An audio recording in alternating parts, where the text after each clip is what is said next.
Notice of public meeting of the City Commission of the City of Brownsville.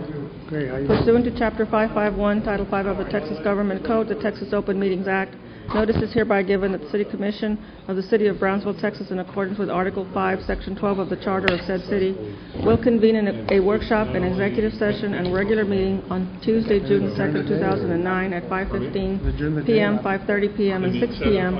in the Commission Chambers on the second floor of the Brownsville City Hall Federal Building located at 1001 East Elizabeth Street, Brownsville, Cameron County, Texas.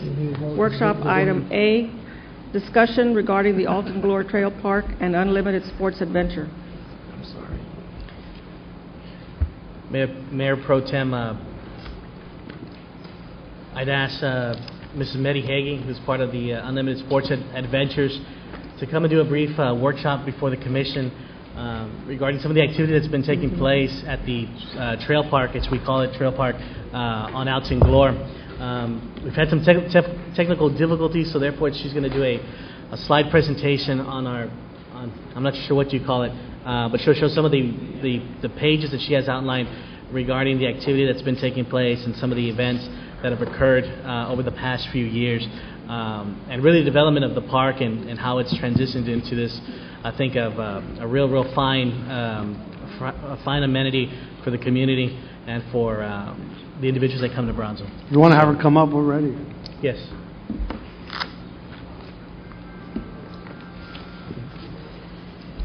You can give it.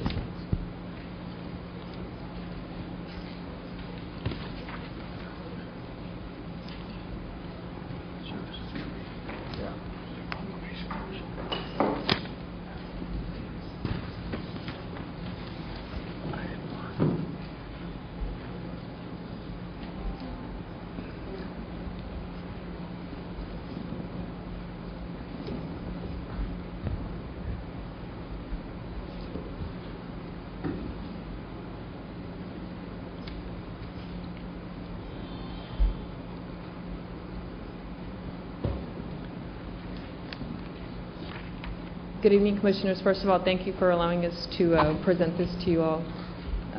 We do have some other individuals here who have been part of this 3-year development with the trails. Could we have your name, please? Sorry? Could we have your name, please? My name is Meddy Hagee.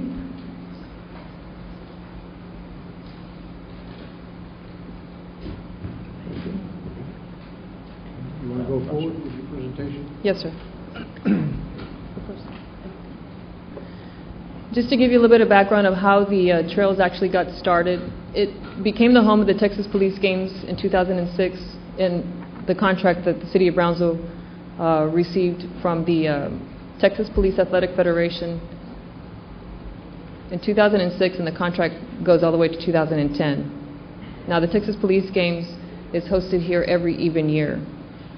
So Chris Patterson came to us and asked us to help as far as developing some areas for mountain biking. The police games had several activities throughout the week, and cycling and mountain biking are part of it. Brownsville didn't have any of this to host that activity, so he came to us and asked us to help out.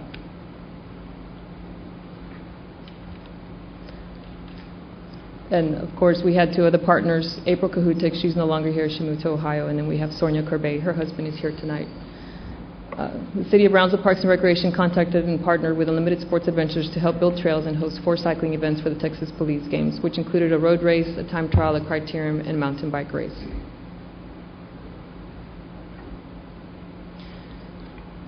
What is Unlimited Sports Adventures about?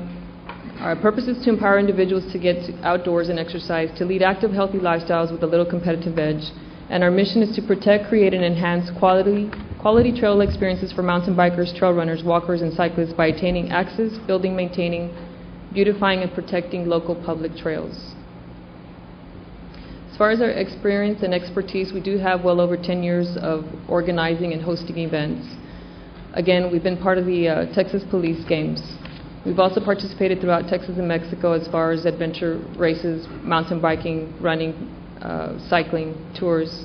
We're also the co-founders of the Brownsville River Rockets Adventure Club, who have been around for over 6-7 years. I served as Brownsville River Rockets president for 4 years and directed numerous other events throughout the valley. And we have also been involved with other community projects, such as assisting in building, beautifying, and improving and maintaining the City of Brownsville Linear Trail Park. The City of Brownsville Linear Trail Park Celebration Family Fun Ride that occurred over a year ago, and Highway 201 lane expansion, where we lobbied for designated bicycle lanes. What is the Parkway Challenge? That was with Mr. Hudson when he first developed the area there around the Brownsville Event Center. And the Parkway Challenge was, anybody could participate, but there was a cycling event, there was a kayaking race, and there was also a running race. And it was open to the community. The trail building began early in April of 2006 and was completed in the early days of June, a few days before the Texas Police Games were to take place in our hometown. The trails were giving birth on approximately 90 acres that are subdivided by an irrigation canal and consisted of thick brush, and of course in South Texas we know it as monte. After 8 weeks, over 250 hours of hard work, approximately 4.5 miles of off-road trails were built. These are the core volunteers that have helped since day one. And up to date, we have 7 miles of completed off-road trails. Actually, it's a little bit less now because a mile of it was just lost to the, there's a conflict between the U.S. Parks and Fish and Wildlife and the City of Brownsville deed. There are also cities around Texas that allow, promote, and encourage multi-use recreation activities such as mountain biking, trail running, and hiking on city-owned parks and properties. For example, Austin has Walnut Creek. They have 17 miles of off-road trails that are maintained by the Austin Ridge Riders, which is a local club there. San Antonio has McAllister Park, which is 20 miles, and they also have O.P. Schnabel Park mountain bike trails, which consist of 20 miles as well. Could y'all do something with the linear bike trail, like maybe a butterfly garden along the trail or something like that? Could y'all do something like that? I'm sorry, the linear trail? The linear park trail, hiking bike trail, go that way, 7 miles of it. Could y'all do something with it? Maybe put a butterfly garden on the sides? Like a beautification type of, like, adopt an area? Yeah. And Could y'all do that? we could as a group. I think the Brownsville River Rockets had actually adopted the linear trail for that. Okay, because I know Dr. Birchfield could probably design the project, but he would need help to get it implemented. I just thought it'd be good. Thank Right. you. And of course, Houston, they have 6 miles, and they have other trails around the area, Jack Brooks Parks Trail, and then Double Lake Trails. The benefits of trails are, 1, they promote healthier lifestyles, they lower the health care costs, strengthen family bond, improves quality of life, provides recreational outlet for the youth, wildlife habitat and observation, which is, there's lots of wildlife out there to see. And as far as economics, it increases sales tax revenue by supporting local bike shops, local retail, and local restaurants. Here are some facts about cycling. 50 million Americans aged 16 and over enjoy the freedom of riding a mountain bike. Recognize their vote. The voting strength of mountain bikers is more than 1 1/3 times the voting strength of Americans 65 and over. The same number of people 16 and over mountain bike as watch or feed birds. There are more mountain bikers than golfers in America, 50 million bikers to 29 million golfers. The bicycle industry. 18.5 million bicycles were sold in 2008. The U.S. bicycle industry in 2008 was a $6 billion industry according to the National Sporting Goods Association. Mountain biking pumps $26 billion into the American economy in direct expenditures alone, benefiting retail sales, services, and tourism-related industries locally, regionally, and nationally. So it does have a positive impact. Spinning the wheel on tourism. Mountain biking is one of the top-ranked adventure activities. Investing in mountain bike trails has a direct economic impact on local and neighboring communities. Biking races and events, it's okay, attract hundreds of participants and spectators, and by providing excellent facilities, we can establish our own local community as a mountain bike destination, expanding our local economy.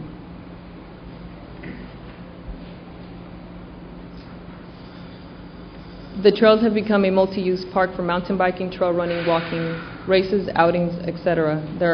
And I believe there's some photos coming up that I took of people just out there during their leisure time.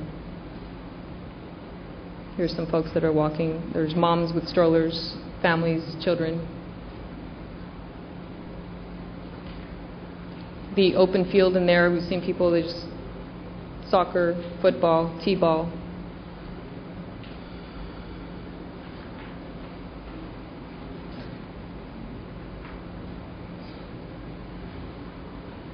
And of course, mountain biking.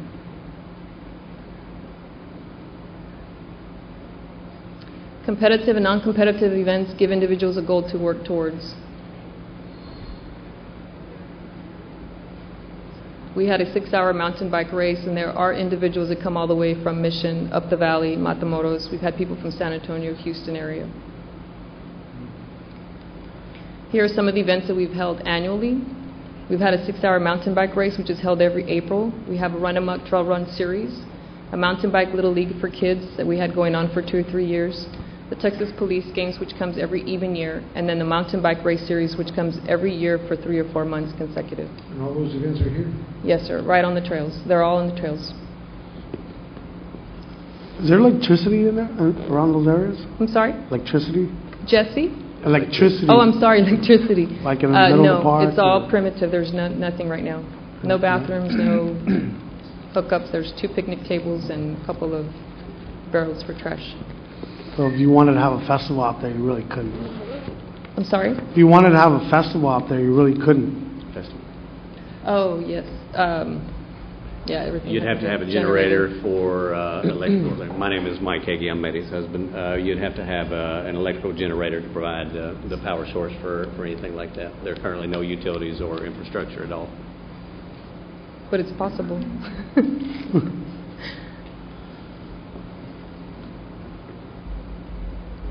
Just some pictures of some of the events that we had.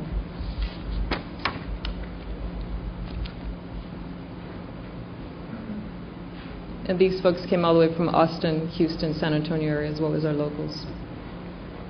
Bless you. Thank you. Thank you. And these are all events that are, one, they are needed, but they are, what do I say, not so much expected, but people want it. We do get emails and phone calls asking when's the next race or when's the series coming up. We've had some contributing sponsors throughout the years. We've had some local sponsors, as you can see there, and also national sponsors that help us out with in-kind contributions, and it all goes to the participants or to the event itself.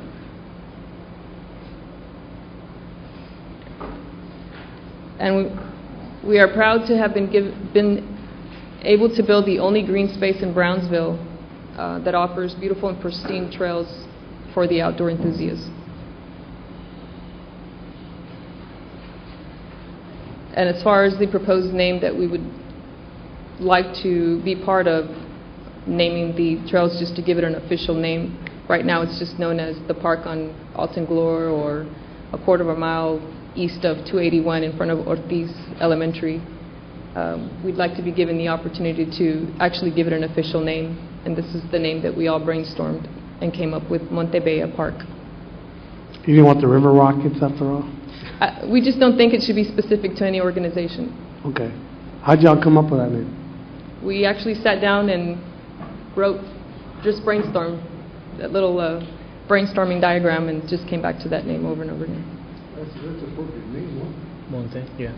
It's a beautiful green space if you ever travel. If you get out there and go through it, it's very nice and green after the rain. So it's Monte, and it is very pretty. And I have suggested a couple of times that if we could do a workshop actually out there, just take about half an hour to an hour of your time, whether it's a Saturday morning or a cool afternoon, is just to go walk some of the area if you haven't already been out there. It really is a pristine area, and it makes you feel like you're not here, you're somewhere else. There's a lot of wildlife out there also.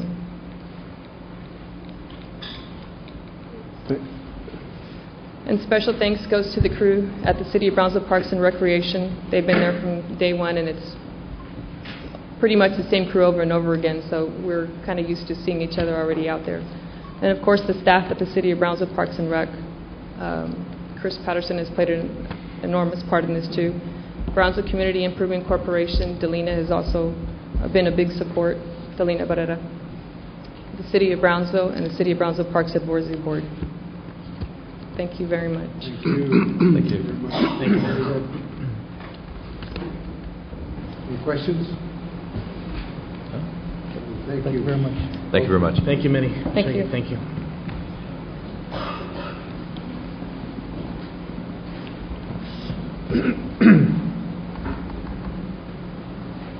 Executive session item. Item A, discussion pursuant to Section 551.071 of the Texas Government Code regarding consultation with counsel on pending litigation. Okay, on the motion. Will we go into executive session? Second. Motion by Commissioner Maria, second by Commissioner Atkinson to adjourn to executive session. All in favor? Aye. All opposed? Motion carries.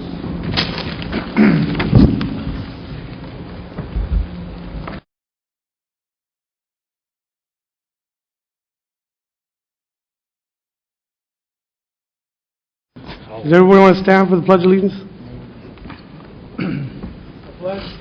To the flag of the United States of America and to the republic for which it stands, one nation under God, indivisible, with liberty and justice for all. Honor the Texas flag. I pledge allegiance to thee, Texas, one state, under God, indivisible. I have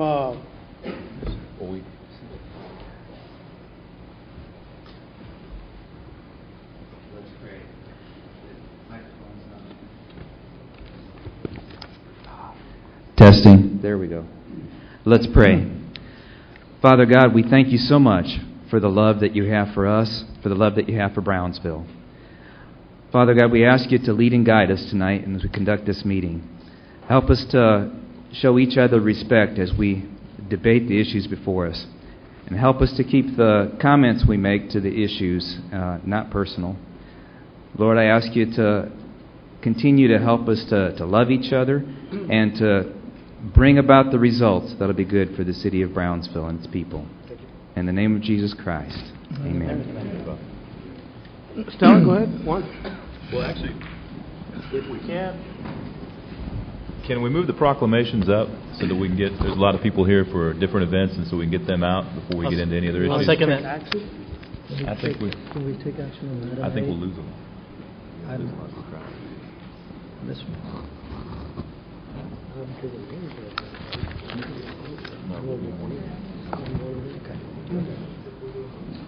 don't have a problem. All right, we got a motion to move the proclamations up. Second. I got a second by Commissioner Camarillo. All in favor? Aye. Motion carries. It's Mr. Mark. Mark Matty's not here yet, and if he does get to make it to the meeting, I'll ask that it be placed back on the agenda. So for right now, I'm on the table. Okay. Also, the Kenmont 6th grade soccer team, they had a festival today, so they postponed for today, but they will be here next meeting. Claudio J. Ortiz. That is mine. Claudio J. Ortiz, are you here, sir? Mr. Claudio Ortiz, would you come forward, please?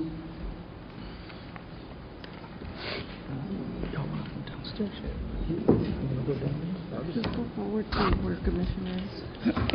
Claudio, how you doing?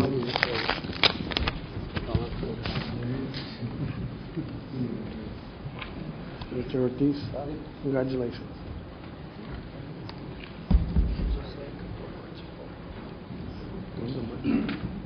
Go down.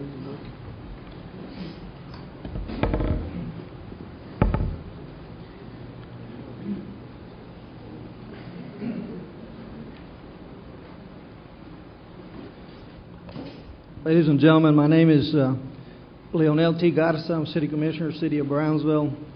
And this is probably the last proclamation that I'm going to give out. As a City Commissioner, I chose not to run for re-election. I want to thank you, thank all my supporters, all the voters. I have really enjoyed the 2 years I've been here. And I wanted to honor Mr. Ortiz with his proclamation. I have known Mr. Ortiz for many years. He and his wife coached my little girl. Well, she's now 36, but she's still my little girl. That's how long I've known Mr. Ortiz. He's a very kind man, committed to the community, and Mr. Ortiz, it gives me honor and pleasure to have you here and to present you with this proclamation. Commissioner Atkinson, would you please read it? Thank you. Here we go. This is a proclamation of the City Commission of Brownsville, Texas, recognizing Claudio J. Ortiz for his community involvement. Whereas Claudio J. Ortiz is a native son of Brownsville, Texas, born on February 13th, 1936, and whereas Claudio J. Ortiz is a graduate of St. Joseph's Academy, Texas A&I at Kingsville, the MedTech program at Spawn Hospital in Corpus Christi, Louisiana Tech in Ruston, Louisiana, and did an internship at Mississippi School of Education at Jackson, Mississippi. And whereas, as one of the owners, Claudio J. Ortiz has, for the past 38 years, worked at Lindell Medical Center, where he has generously given of his time and money working to improve the health and to improve the lives of local residents most in need of his services. And whereas, in addition to doing lab work for patients of midwives and providing valuable information on improving their health care, Claudio J. Ortiz has organized and worked health fairs at places like Walmart, Head Start, and various churches that educated the community on things such as diabetes, cholesterol, blood types, often providing cost-free care for indigent patients. And whereas, besides on serving on numerous local boards and in the numerous local organizations, Claudio J. Ortiz has devoted his time and energy to serve as president of the Little Miss Kickball, the Boy Scouts of America, La Esperanza Home for Boys, and has delivered many free lectures at the Academia de Ciencias Químicas in Reynosa, Mexico. Now, therefore, we, the members of the City Commission of the City of Brownsville, Texas, by virtue of the authority vested by the charter of said city, and on behalf of all the citizens, do hereby recognize, congratulate, and thank Claudio J. Ortiz for his lifetime dedicated service to serving the public needs and catering to the public good of the citizens of Brownsville. For this we thank him, done on this day, the 2nd of June 2009, signed by Pat Amala and the rest of the City Commission.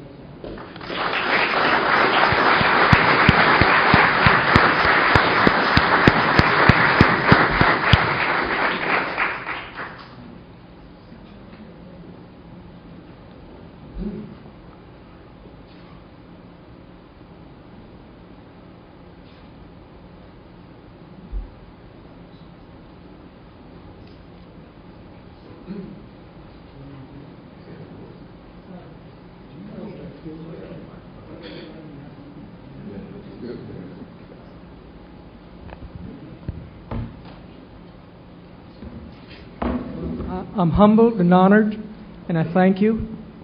They say that every person is three people, or in any people there are three persons. What you think you are, what other thinks you are, and what you really are. Now, what establishes the factor? Now that's a good question. But at this time, I would like to take the opportunity to thank you all, just as a simple citizen of Brownsville, born and raised and live here, for all the criticisms, the statements from the doers and don't doers that never have and never will step up to the plate. Thank you for putting up for the, and I do pray to the Lord that He gives you the intellect and the wisdom to keep making the best decisions possible for the citizens of Brownsville. Thank you. Thank you, Claudio.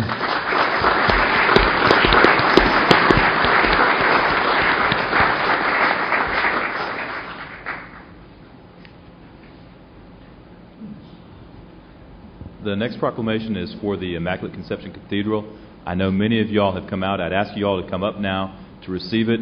Father Lanese, Father Michael, parishioners, anybody that's involved in the 150th anniversary.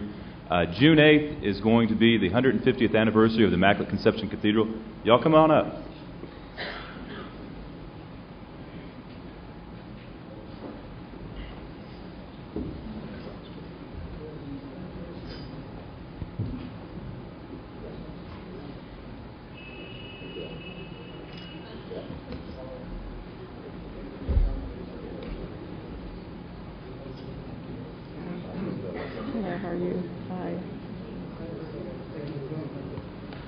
And as everybody starts getting up here, I want to thank everyone for all their hard work on the Immaculate Conception Restoration Committee. And over the past few years, we have been working very diligently to raise funds to restore the cathedral. And the Torreses, Bob and Rachel are co-chairs along with me and my wife in that. And it has been a labor of love. There have been many moments where we have worked very hard to get to the point we're at right now. The 150th anniversary will be on Monday. The bishop will have a mass at starting at 6 o'clock here at the Immaculate Conception, and there's going to be a gala on Friday night.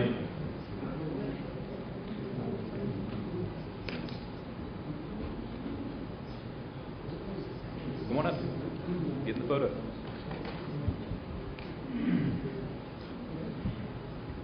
If y'all just stand up.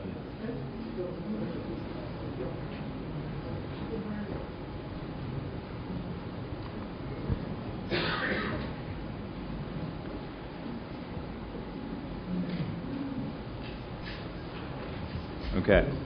Proclamation of the City Commission, Brownsville, Texas, declaring in support for the Immaculate Conception Cathedral Restoration Project.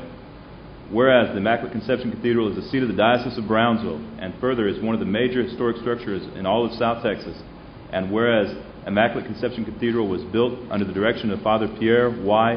Carolum, Order of Mary Immaculate, OMI, and the building's cornerstone was laid on July 6, 1856, and completed and blessed by Father Augustine Gaudet on June 12, 1859, 10 years after the Oblates first arrived in the Rio Grande Valley. And whereas the men who brought the church to South Texas would come to be known as the Calvary of Christ because they rode their horses through the ranches and wide open country spreading the Word of God. And whereas the Austin, Texas firm of Volts and Associates was contracted in 2005 to prepare a master plan for the church's restoration. The plan was completed in 2005, and a 21-person committee, taking up the work begun by others in the past, and under the direction of the rector, Father Pasquale Lanese, set out to raise funds to restore the 150-year-old Gothic cathedral. And whereas, despite a damaging fire in 1970, the Immaculate Conception Cathedral remains a sound structure, but is in need of preventive work to ensure its future for coming generations. And whereas the estimated cost for the work totals $6.9 million, including $1.5 million in masonry work throughout, for which approximately $1.9 million has been pledged from within the parish and from local donors. Now, therefore, we the members of the City Commission of the City of Brownsville, Texas, by virtue and authority vested by the Charter of said city, do hereby go on record supporting the Immaculate Conception Cathedral Restoration Project, and further appeal to all our residents to assist in the funding of this most worthwhile project, done on this 2nd day of June 2009, signed Pat Almada, Mayor, and the City Commission. Congratulations.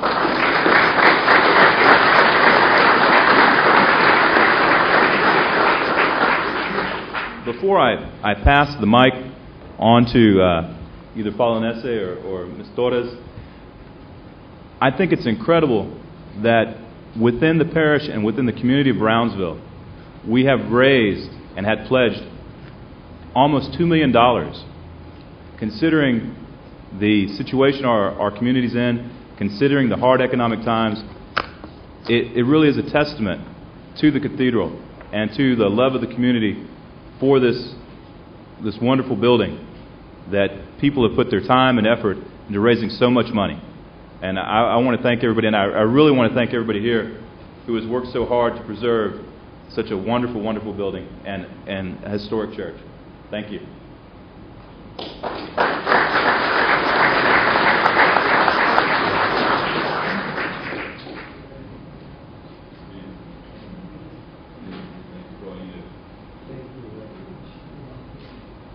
Anybody want to say anything?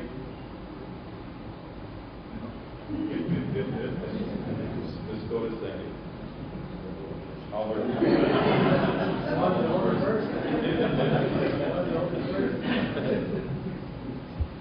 On behalf of the parishioners and the clergy of the Immaculate Conception Cathedral, dating back to 1859, Actually, the first oblates came to Brownsville 1 year after Brownsville was founded in 1848.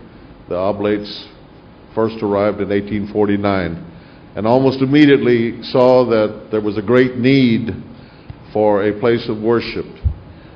You can imagine, if you're familiar at all with the church, with the cathedral, it's a magnificent building.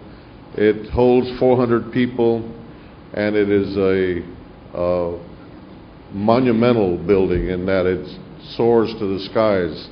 And how it must have appeared in a primitive Brownsville, Texas, that barely had 2,000 people of population.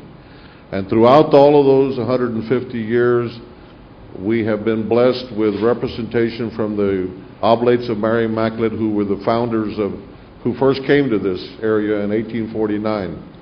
They were members originally of the Cavalry of Christ, where they went out to all the little ranchitos from here all the way to Roma and Laredo on horseback, taking the Word of God in some of the most primitive conditions you can imaginable.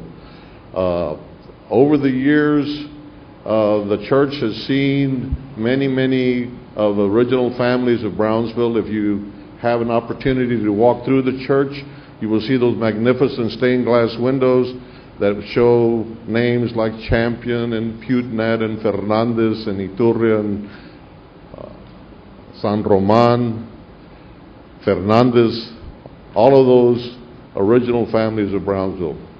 For Rachel and I, Rachel is the chairperson of the 150th anniversary celebration that will kick off this coming Friday and end with a mass celebrated by a cardinal from, that's the first cardinal for the state of Texas, and many bishops throughout the United States. The Knights of Columbus, Alhambra will all participate, and we invite each and every one of you to participate in this glorious celebration. We are so proud of the 150 years that this church has served the community, and we urge you to be with us. And thank you so much for this wonderful recognition.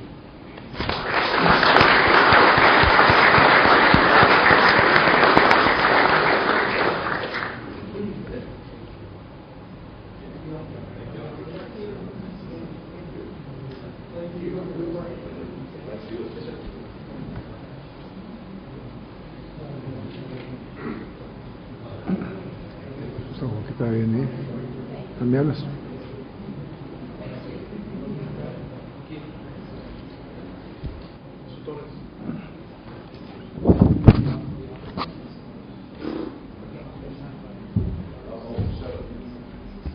Yes, the question's been asked, and it's an obvious question. What time would the Mass be?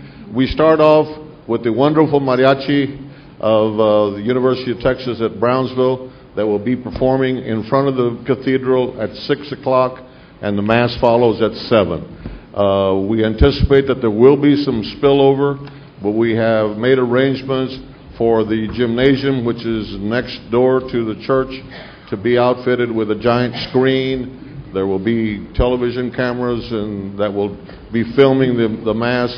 And if you're not lucky enough to get into the church, there will be comfortable seating, and communion will be served. So it'll be just as if you were attending Mass in the auxiliary building. We urge you all to be with us.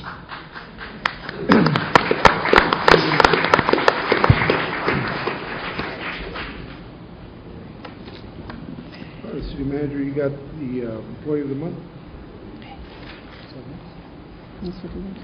Or is there another proclamation? No. We have action. Well, I think there's a last presentation. You want to do that? Employee of the Month for June.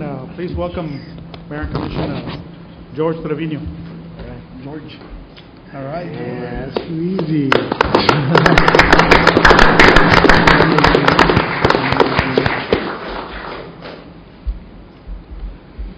Don't pick today to be shy. All right, George. George has been with us only 2 years. It's amazing, but he's assigned to the Human Resources Department, and he is one of our more enthusiastic, obviously,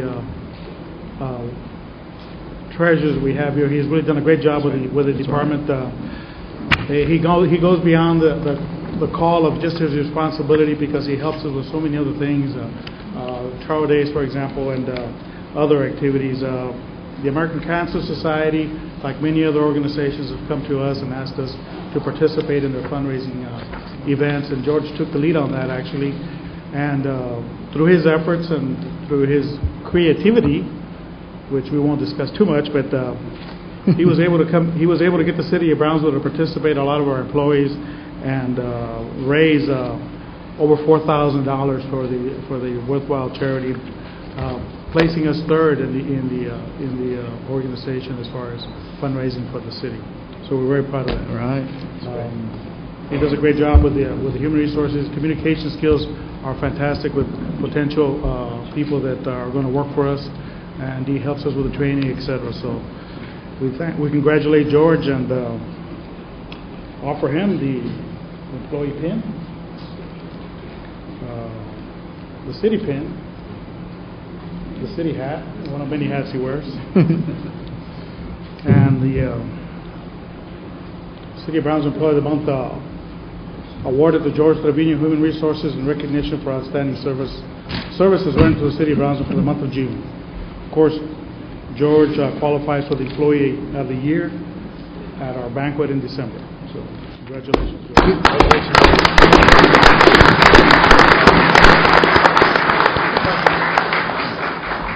Congratulations. Good job, George. Thank you for everything you do. I just want to say thank you. It isn't an alone effort. It really is, in big part because of great leadership and guidance, and just a great team of peers that I get to work with every day. And I just hope to be able to serve you many, many more years to come. Thank you. Thank you. Thank you. Good job.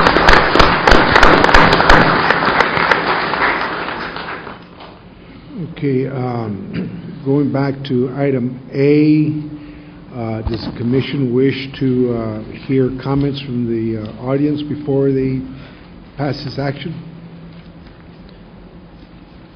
I'll make a motion that we approve the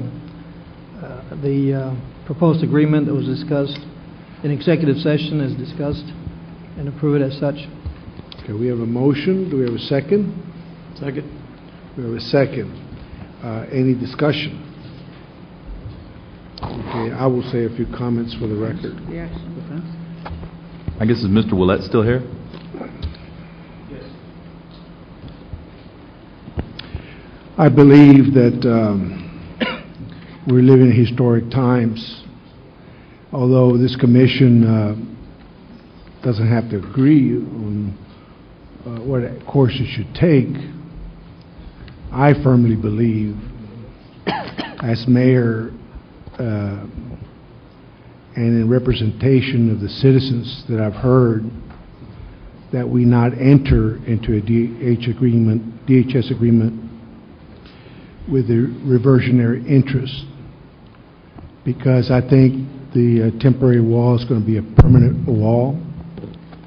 I think there's not going to be a reversionary of land, because the city cannot and will not be able to afford to design and build a wall in order to get the temporary wall removed. I have stood with the citizens of Brownsville that have made it known that they don't want a wall, they would like an alternative. We have offered alternatives. I believe we should go and fight DHS on the right of possession and hopefully come out with something better than is being proposed like the university did.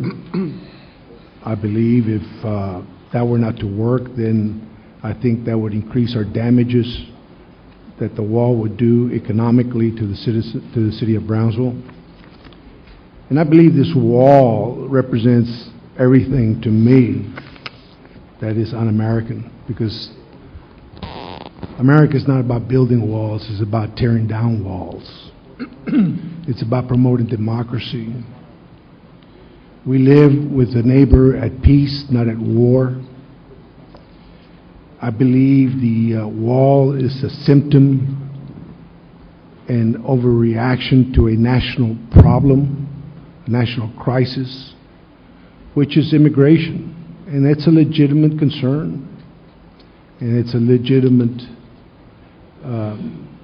priority that must be addressed. But I believe the national solution is not the solution for Brownsville. A national solution to build a wall when nobody has a clue in the interior of America how this wall affects good neighbors and good relationships and what it stands for. I think this is a regional problem that can be addressed by working together with the federal government to find the solutions for a national problem. The regional problem is that for so long the border was ignored, and it was a porous border. But with the federal government appropriating the funding, providing the manpower, we have seen already the reduction in illegal immigration. And as I said, this national problem, national crisis, by applying this national solution is not the solution. It should require legislation by Congress to come up with the solutions of illegal immigration, and regionally working together to seal our border in a more constructive and effective manner than is being proposed. We think there are alternatives.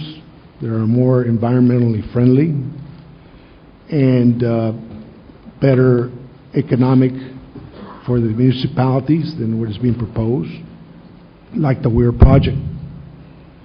I think that will be something that I think is more acceptable and more effective and less costly.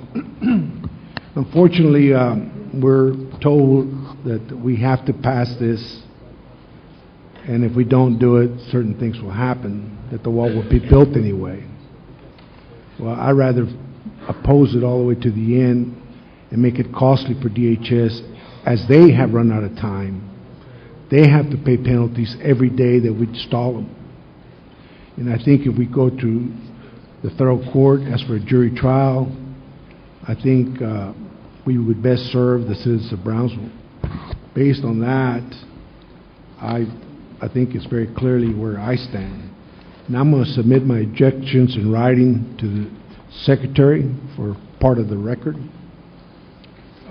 Would you please take these and insert them into the record? Any discussion from any of the commissioners? Commissioner Troiani. Mr. Willett. Yes, sir. You're handling the defense for the city in federal court currently, correct? Correct. Okay.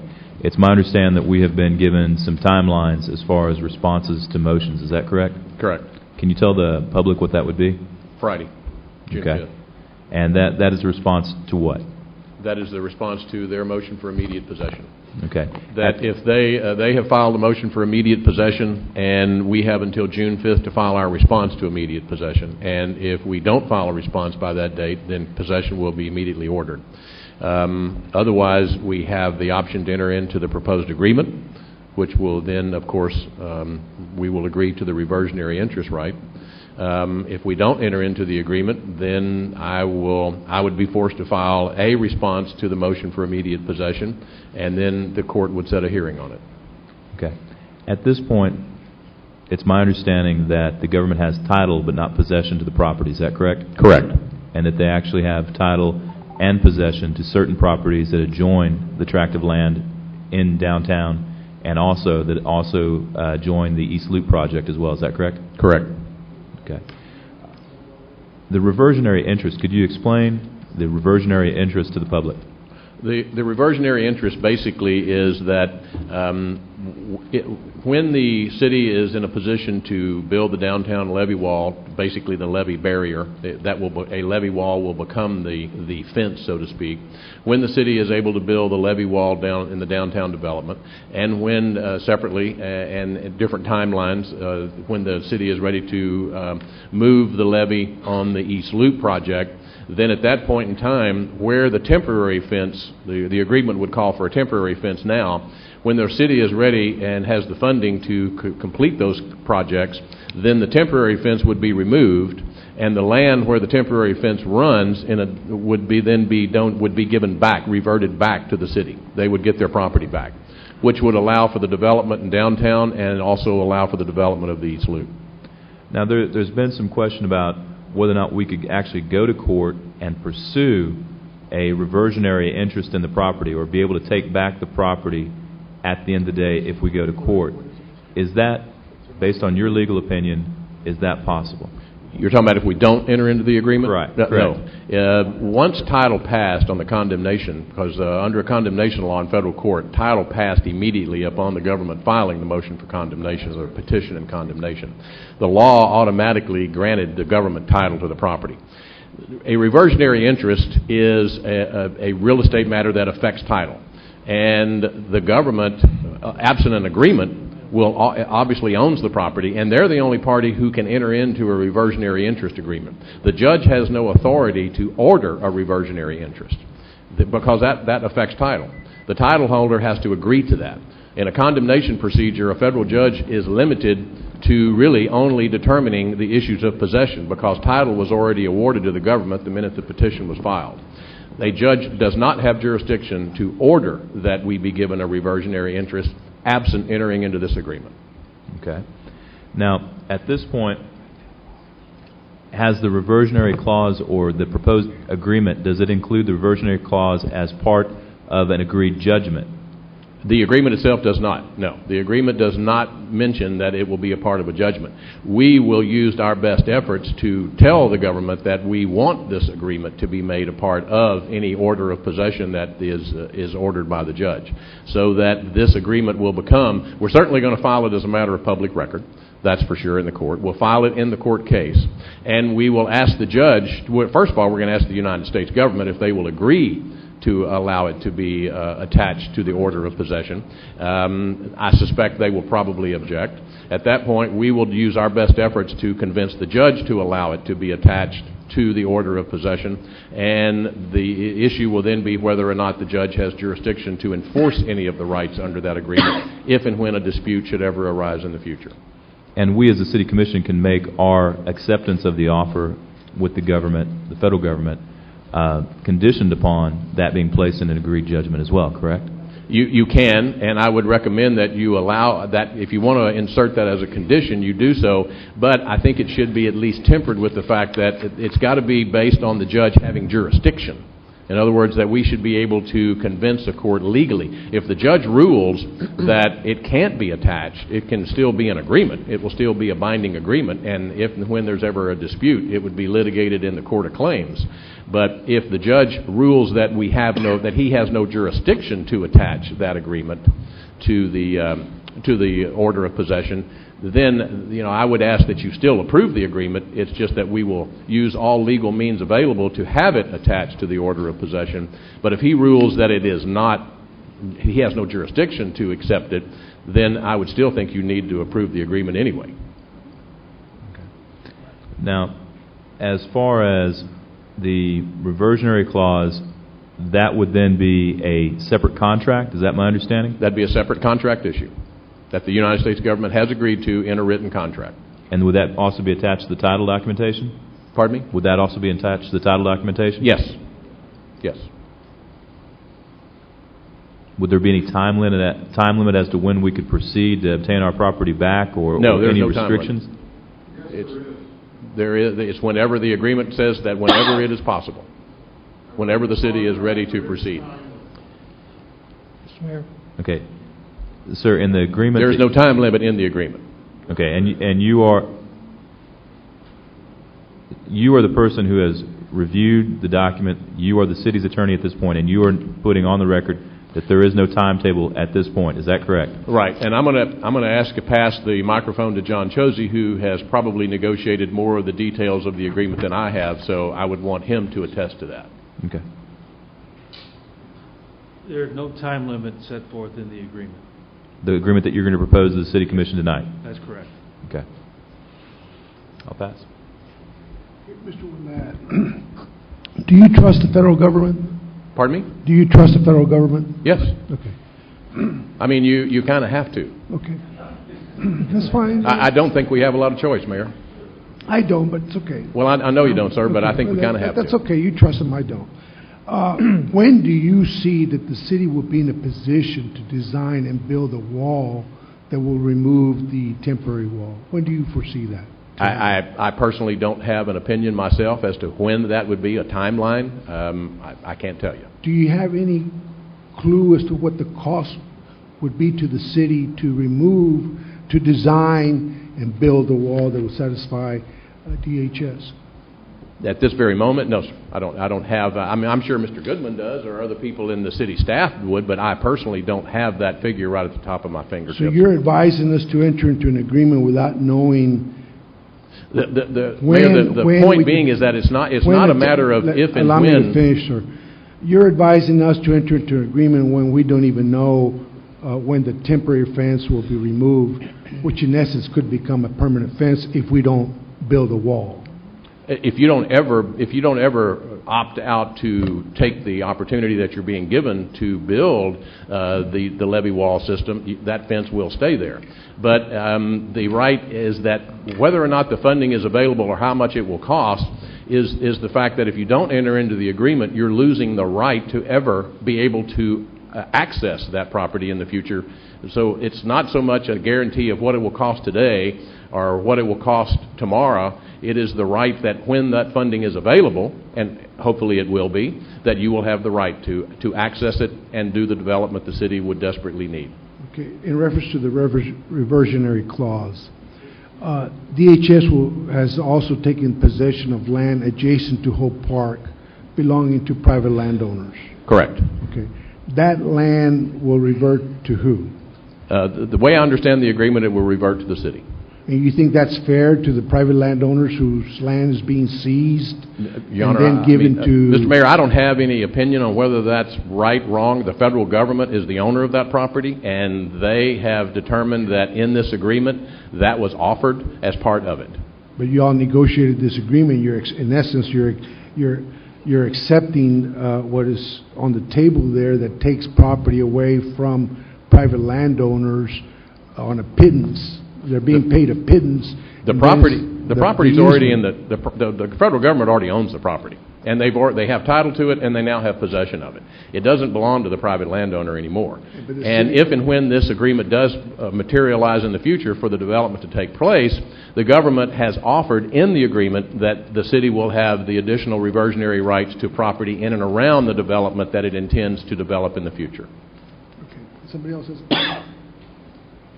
question? For the record, I think this temporary fence will become a permanent fence, and not in my lifetime will we see it. We don't have the funds to build fences. The city of Brownsville should not be in the business of building fences for the federal government.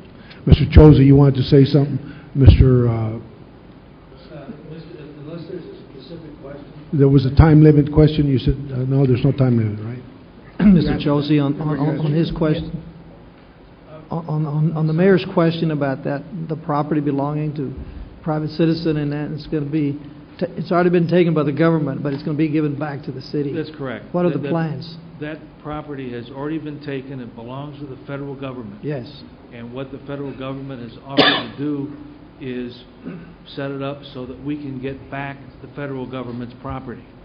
There are, well, Mr. Goodman can tell you, he's talked with one of the landowners. That's what I want to hear. As a matter of fact, yes, I did have a conversation 4 hours ago with the gentleman who owns the land from about the middle of the distance between B&M and Gateway and at least to Hope Park, and he's perfectly satisfied. He's happy as a clam. As a matter of fact, he told me about the wonderful conversations he had with the contractors today, how they've moved his dog pens for him, how they've cleaned up a lot of the fencing for him. He's not happy about having to sell his property, but he has been offered by the federal court, which he is happy about, a jury trial, I believe, next spring. So it doesn't even get decided by a judge. He has a right to get his own appraiser and go to a jury of his peers to determine the value of that land. He understands the land is no longer his. He doesn't have a problem with it. He is most anxious to help in any way he can with the downtown development. He feels this is his way of contributing.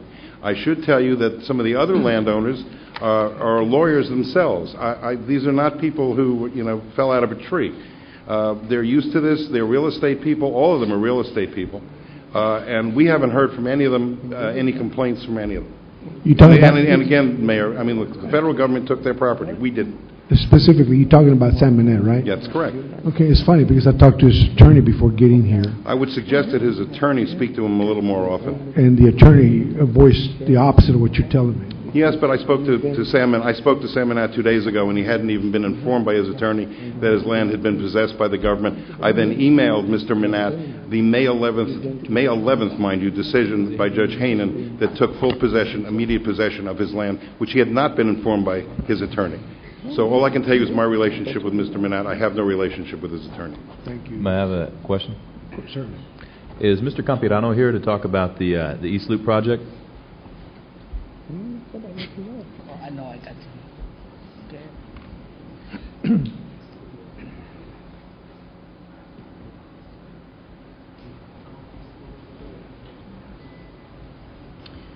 Can we also call Pete Sepulveda from the county?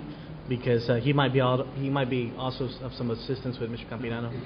And before you start, I wanted you to know that we all support the East Loop project. Nobody's against that. Nobody's against that. Well, since we all support the East Loop project, can you tell the viewers and us how the border wall without a reversionary clause would affect your project? Well, one, I guess the East Loop project is a collaboration that involves a lot of entities. It's not only, in fact, the port is probably the latest newcomer to the project itself, but it's a city project, it's a TxDOT project, it's a county project, it's a project that involves Regional Mobility Authority, and certainly the Port of Brownsville. The proposed route of the fence as has been indicated to us essentially takes off a significant portion of what would be the East Loop route. If there is no opportunity to secure that right of way for the construction of East Loop, you almost have to go back to the drawing map and determine how you're going to get that project done.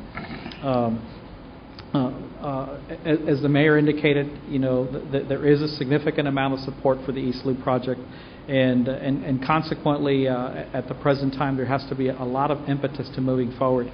One of the things that's significant about the East Loop project that should be taken into consideration, not only that it's an important trade route between Mexico and the United States, but the overweight corridor, which currently is the corridor that uses the heavy truck traffic with overweight cargoes to and from Mexico to the Port of Brownsville that is going down international border on Boca Chica. When the East Loop project is constructed, that overweight corridor is going to be switched over to the East Loop. So it'll remove that traffic from probably some of the most congested areas of the city of Brownsville and loop it around the city. So there's a lot of initiatives that have been taken forward to see that project come through, and I think it would be a significant loss of opportunity not only in trade but of economic development value to the city and to all the entities involved, quite frankly, and to the general safety of the public in the future if we don't have the opportunity to pursue the East Loop project. And that's by no means is that an endorsement of a fence or whatever. I can speak for the navigation district. Early on, the district went on record as You're not opposing speaking it. on the fence here. You're speaking on the East Loop. This is strictly about the East Loop project and the benefits that would be conveyed not only to the port, obviously, but also to the other entities, as well as the general traveling public in Brownsville. And it's your understanding, and correct me if I'm wrong, that the proposed border wall would go through the East Loop project as it sits right now? As the route is currently proposed, the permanent fence structure would go through a significant part of the East Loop, which is especially the part that is from the Veterans Bridge behind the southmost portion. The East Loop project has had within its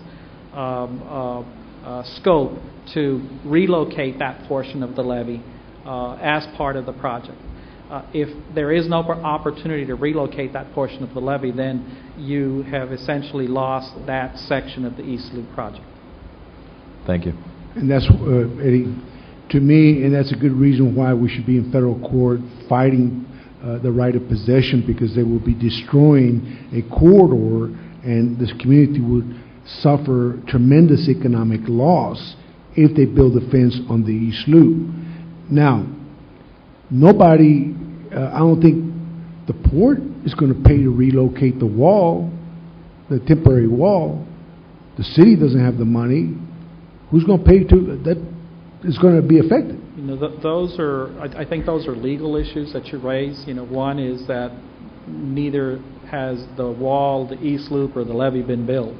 As far as damage is concerned, I don't know how you would raise that issue at present. I think that's more of a legal question, Mr. Mayor.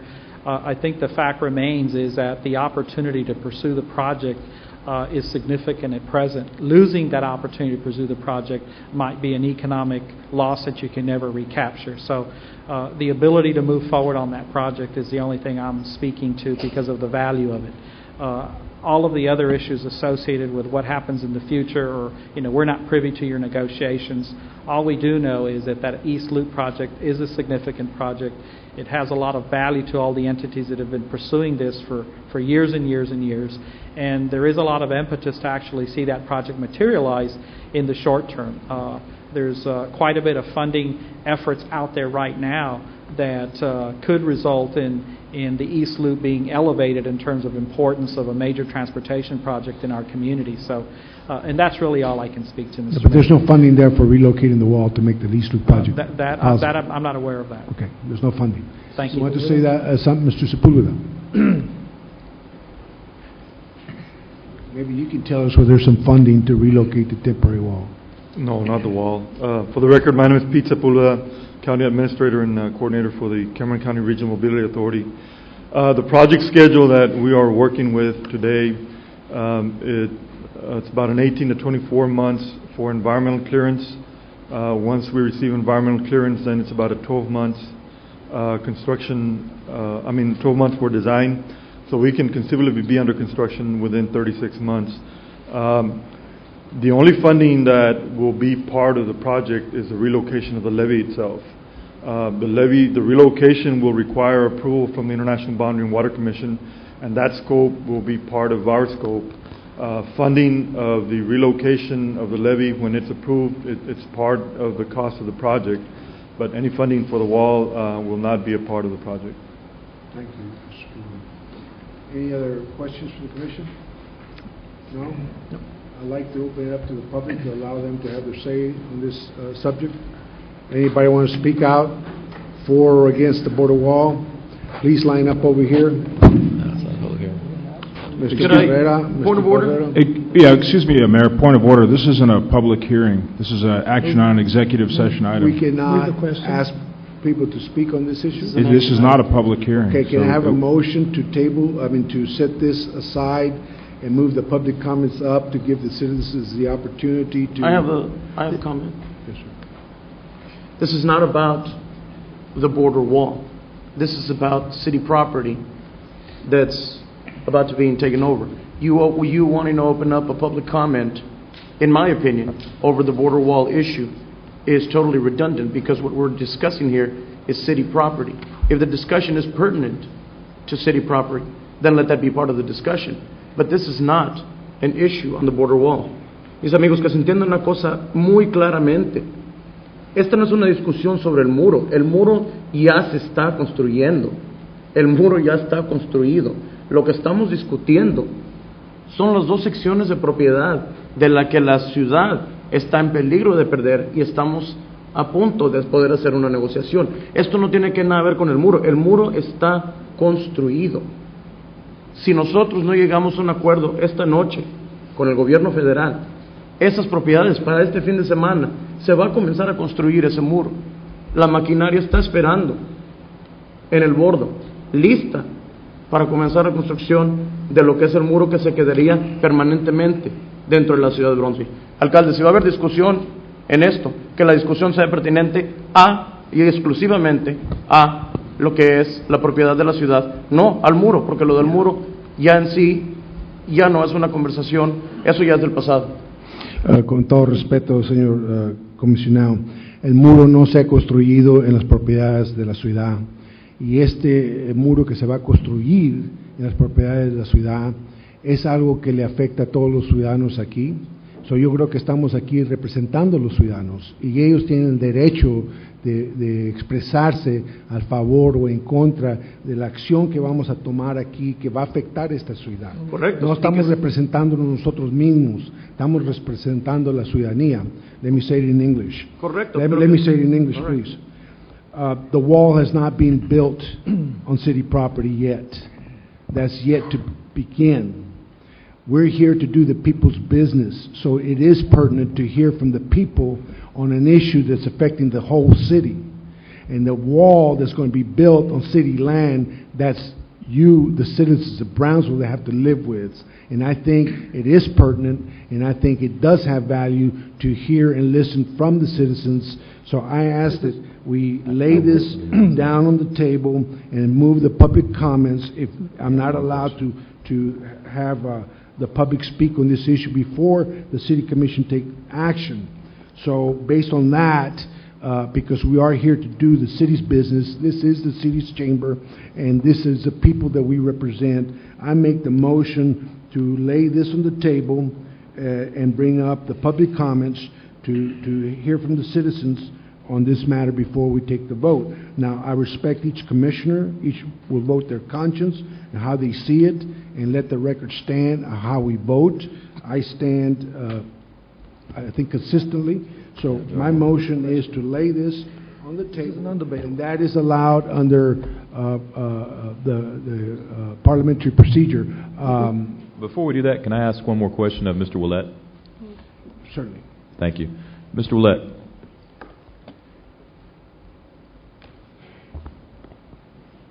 Yes, sir.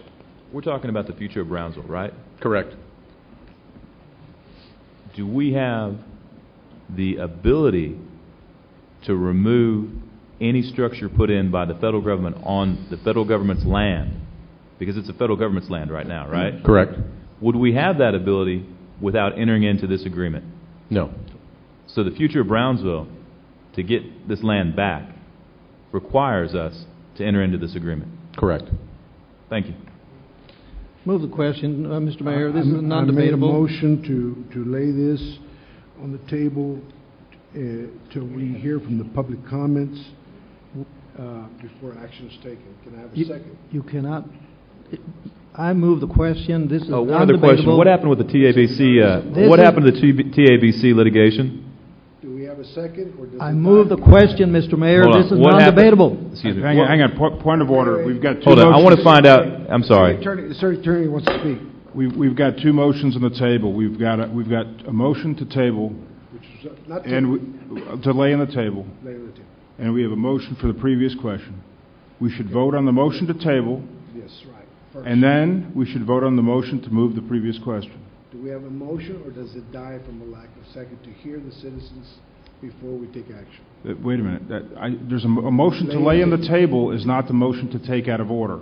The motion that you made is a motion to lay on the table. Okay, I'm laying the reason why I wanted to table. But that's the motion that's on the table. So you would vote on that if there is a second. No, first I gotta get a second. Okay. Correct. Do I have a second to lay it on the table? It dies from. And if there's no second, then the next motion is the motion to move the previous question. That needs a two-thirds vote. So move. We have a motion, and who made the motion? Commissioner I did. Terani, and second by Commissioner Garza. All in favor? Aye. Aye. Was that All motion, opposed? was that, what was that Who made the motion motion again? to move the question? I did. Okay. Mr. Garza did. Or was it Garza? The motion was to approve this, item A. Second by Commissioner Garza. Well, no, the first. No. The motion was to move the question by Commissioner Garza. It had a second. I don't know who the second was. And then Commissioner Longoria. So now we have to vote on the motion to move the question, and it requires a two-thirds vote. And then we vote on the issue. That's correct. Okay. So now we need to vote. So if you could call for a All vote. in favor? Aye. All opposed? Just for the record, I'm abstaining from this issue. Okay. And then if we have a discussion issue, what happened to the Texas Border Coalition litigation that was in Washington? What I learned is that on May 15, 2009, the United States District Court for the District of Columbia wrote an opinion actually explaining why it had previously signed an order on March 27th dismissing the Texas Border Coalition suit against the United States where they opposed the border fence. The case was dismissed and numerous constitutional grounds were alleged and they were all denied and dismissed. Is there currently any litigation pending by the Border Coalition or anywhere else in the state of Texas that has not already been ruled on other than our community? Not that I know of. Thank you. My understanding is going for appeal. They're going to appeal. There may be an appeal from this. I'm not sure about that. This dismissal just came down a couple of weeks ago. I was in conference with them by telephone. It's being appealed. Okay. Any other? I just need to vote on my motion to approve. Mayor, I'm sorry, I want to make a comment, if I may. I don't think there's any doubt that the decision we need to take tonight is probably one of the most difficult decisions we'll make ever, I think. With that being said, I think I think the decision was made by the act of Congress back in 2006. It was made for us. And as much as I disagree, wholeheartedly disagree, flat out, this is the worst type of policy the federal government could come up with, yet that is what was passed. And it hurts this region more than I think any of us really know. But at the end of the day, I think it's very, very important that as the city of Brownsville, you need to weigh out each of the options. And the no fence option was taken away now that the federal government has title. And so for people to think that tonight's decision is to build the fence, and we've said it again and again, I just want to put that back out. It has nothing to do with why we're here. Because at the end of the day, whether it's a yay or nay, a structure goes up. On one side, the structure will go up forever, and the economic development of this community and for future generations is ruined. And on the other side, the option to have something temporary, yet be able to come back and regain your property and access and to develop it, however which money or ways and means that comes, is still that option, and it still is viable. And I think that's probably one of the most important decisions we need to take into consideration. It's not about this commission. It's not about just our constituents that are here or not here. It's much greater than that. And so I hope that people understand that whatever decision is made and taken, realize you're either going to get something permanent forever or something that at one point and maybe in our lifetime we won't see, and hopefully we will. And I think that's the prospect of we must work extremely hard to ensure that it will come down and that we will be able to do what's important for Brownsville, but most importantly this region, again, being one of the poorest communities in the country. And so with that, as you know, I don't think anyone could be excited or poised to sit here to make the decision. Yet it's one that we know needs to be made, and it impacts future generations. Thank you, Commissioner Camarillo. Does anybody else want to say anything? The only thing I'd like to say is I'd like to ask that Commissioner Garza amend his motion to make the offer of acceptance contingent upon the language being placed in that any reversionary clause be part of an agreed judgment that would be enforceable by a district court in the Southern District of Texas rather than the Court of Claims. I understand that may make Mr. Ouellette's job a little bit harder, but I sure would like to see that happen. And I don't mind attempting to do that, but if the court doesn't have jurisdiction and that's what the judge rules, your agreement then would then be null and void. Well, I'd appreciate the opportunity to come back and vote on a new agreement and that we make it conditional on those issues. And Mr. Garza has the opportunity to amend it if he likes. I just don't want to jeopardize our last chance. And I'm not sure. Commissioner, my suggestion would be to request that Mr. Ouellette do that if possible, but if not, to proceed with the agreement as can be made. We don't want to get into a situation where this is put before the judge and the judge is forced to rule one way and then there's no agreement, and that's not the desire of the, if that's not the desire of the commission. I would ask that I will advance that argument, clearly. But if the judge determines he cannot do that, then the agreement would die. I think we would have to say that we will abide by the court's ruling as it relates to whether or not the judge will agree as a matter of law on his ruling to adopt it or to attach it to the order of possession. If he rules it can be attached and made a part of it, fine. But if he rules it can't be, and it's not a matter of whether the government agrees or not, it's whether what the court rules. We should be agree to subject, the only subject to would be to the court's ruling on that issue. I will not amend it if it's going to jeopardize, our chances, so.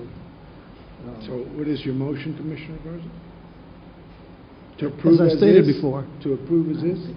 Okay, we have a motion to approve as stated. Do I have a second? Second. We have a second by Commissioner Longoria. All in favor? Aye. All opposed? Abstain.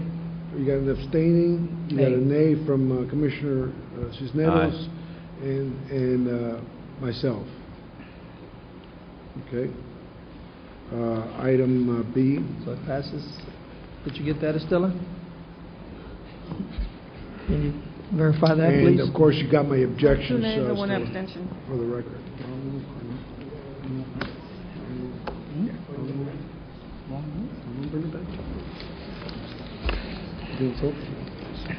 Item B. Do we want to go to number 2, Commissioners, Mayor's report?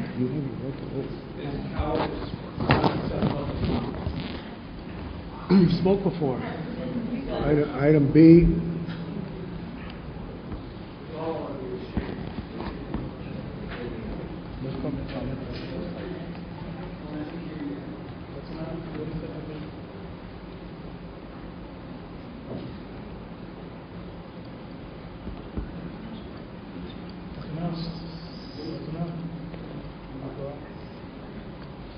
City Secretary, item B. We don't have an item B. We have, next after item A is, number 1 is the mayor's report. I don't feel like giving a report, skip over it. Oh, you want You want to Commissioner's skip that? report? Commissioner's report? I'll table mine. Tabled yours, okay. Let's go to item B. Item 5, consent agenda items. Unapproved. Second. We have a motion to approve by Commissioner Gordia. Item A, B, and C, second by Commissioner Troyani. Any discussion? All in favor? Aye. All opposed, motion carries. Item 6. Mayor, I believe we had a note up there that item 14 was Item requested. 14? I didn't see a note. There was a note up there to, that they requested that it be moved out of sequence for action. Okay, item 14. No, they've left, so it's moot. They're gone. We'll go to item 6. Can we have a motion? Oh, you to- are? Okay. Okay. Can we have a motion? I'll make to the move motion up? to move item number 14 Second. forward. We have a motion by Commissioner Camarillo to move it up, and second by Commissioner Troyani. Any discussion? All in favor? Aye. All opposed, my motion carries. Item 14. Go ahead, Ben. I don't know, Mayor and City Commissioners, leave with discussions with Mr. Sassi. We wanted to table this item. There's still some language modifications that need to be done on this agreement. Both parties agree? You want table? Do they agree to table? Table, okay. Can we have a motion table? Quite frankly, Mayor and members of the commission, I thought before today that we had an agreement with several of the towns here. Immediately before the meeting, we were told that there was a disagreement, a new disagreement in terms of geographical boundaries of the ceded areas of ETJ. This was not something that I agreed to. At all times, I have maintained that the only area in terms of Port Isabel, in terms of ETJ, that we'd be willing to give up is the area around Long Island. They seem to want all the way down to the ship channel, the middle of the channel. In my opinion, that is a no-go. I would not recommend that the council... They may be agreeing with you behind you. Let me ask you something. Wait. Okay, this is what I've been informed. Let him finish. This is what I've been informed before today. So, in the absence of a clear meeting of the minds between the parties, I would recommend that we table it and bring it back. Okay. Can I ask a question? What's the point? Let me ask you something. But as a city of Brownsville, did we do our diligent work the efforts that we made to approve this agreement? Are we satisfied as a city, or are we going to table it so they can come back and say they want more? If we're happy for what we've come up with as far as our agreement, I don't see why we need a table if we're giving them a chance to come back and want more. I'm not giving anyone a chance to come back and want more. I know, but I want to make sure that the agreement that we have adequately protects the interests of the city. And you don't think it does right now? Out of courtesy, let's table this. Y'all can work it out, then come back. Y'all disagree, you disagree. But And I want to be clear. I'm not tabling it for the purpose of giving any more concessions to any other government. Good. I want to make that a point. We're And I'd not like to make conceding that clear as anymore. well. let's give them the courtesy. They requested it. Let's follow through with it, okay? Can I have a motion? So moved. It's table. Second. We got a motion and a second. All in favor of table? Hold on. Oppose this table? Mayor, Commissioners, I'd like to thank you for bringing this item back on the agenda. Today, with me today, I have our City Attorney, Robert Collins, and also our City Manager, Edward Mesa. We already passed Excuse the me. table. I was about to say, point of order, this matter's already been tabled. So you go back and sit down with them and... Yeah. Whatever. We're hoping you would not table this. We're not asking for any more property. That's fine, but I mean, it's already tabled. You got what you wanted, so I mean, just sit down, whatever the issues are, and maybe you can work them out. You've been extended the courtesy. That's what you wanted, right? To table it? No, we didn't want to table it. Oh, I understood you wanted we wanted table to. it. We didn't want to table it. We wanted to go ahead and just. Okay, somebody want to bring it back up? No. I don't know, but whatever recommendation our legal counsel has for us. I thought they wanted to table it. No, we didn't want to table it. We just wanted to bring up and come up here and. No, I asked that it be tabled because I didn't think the agreement actually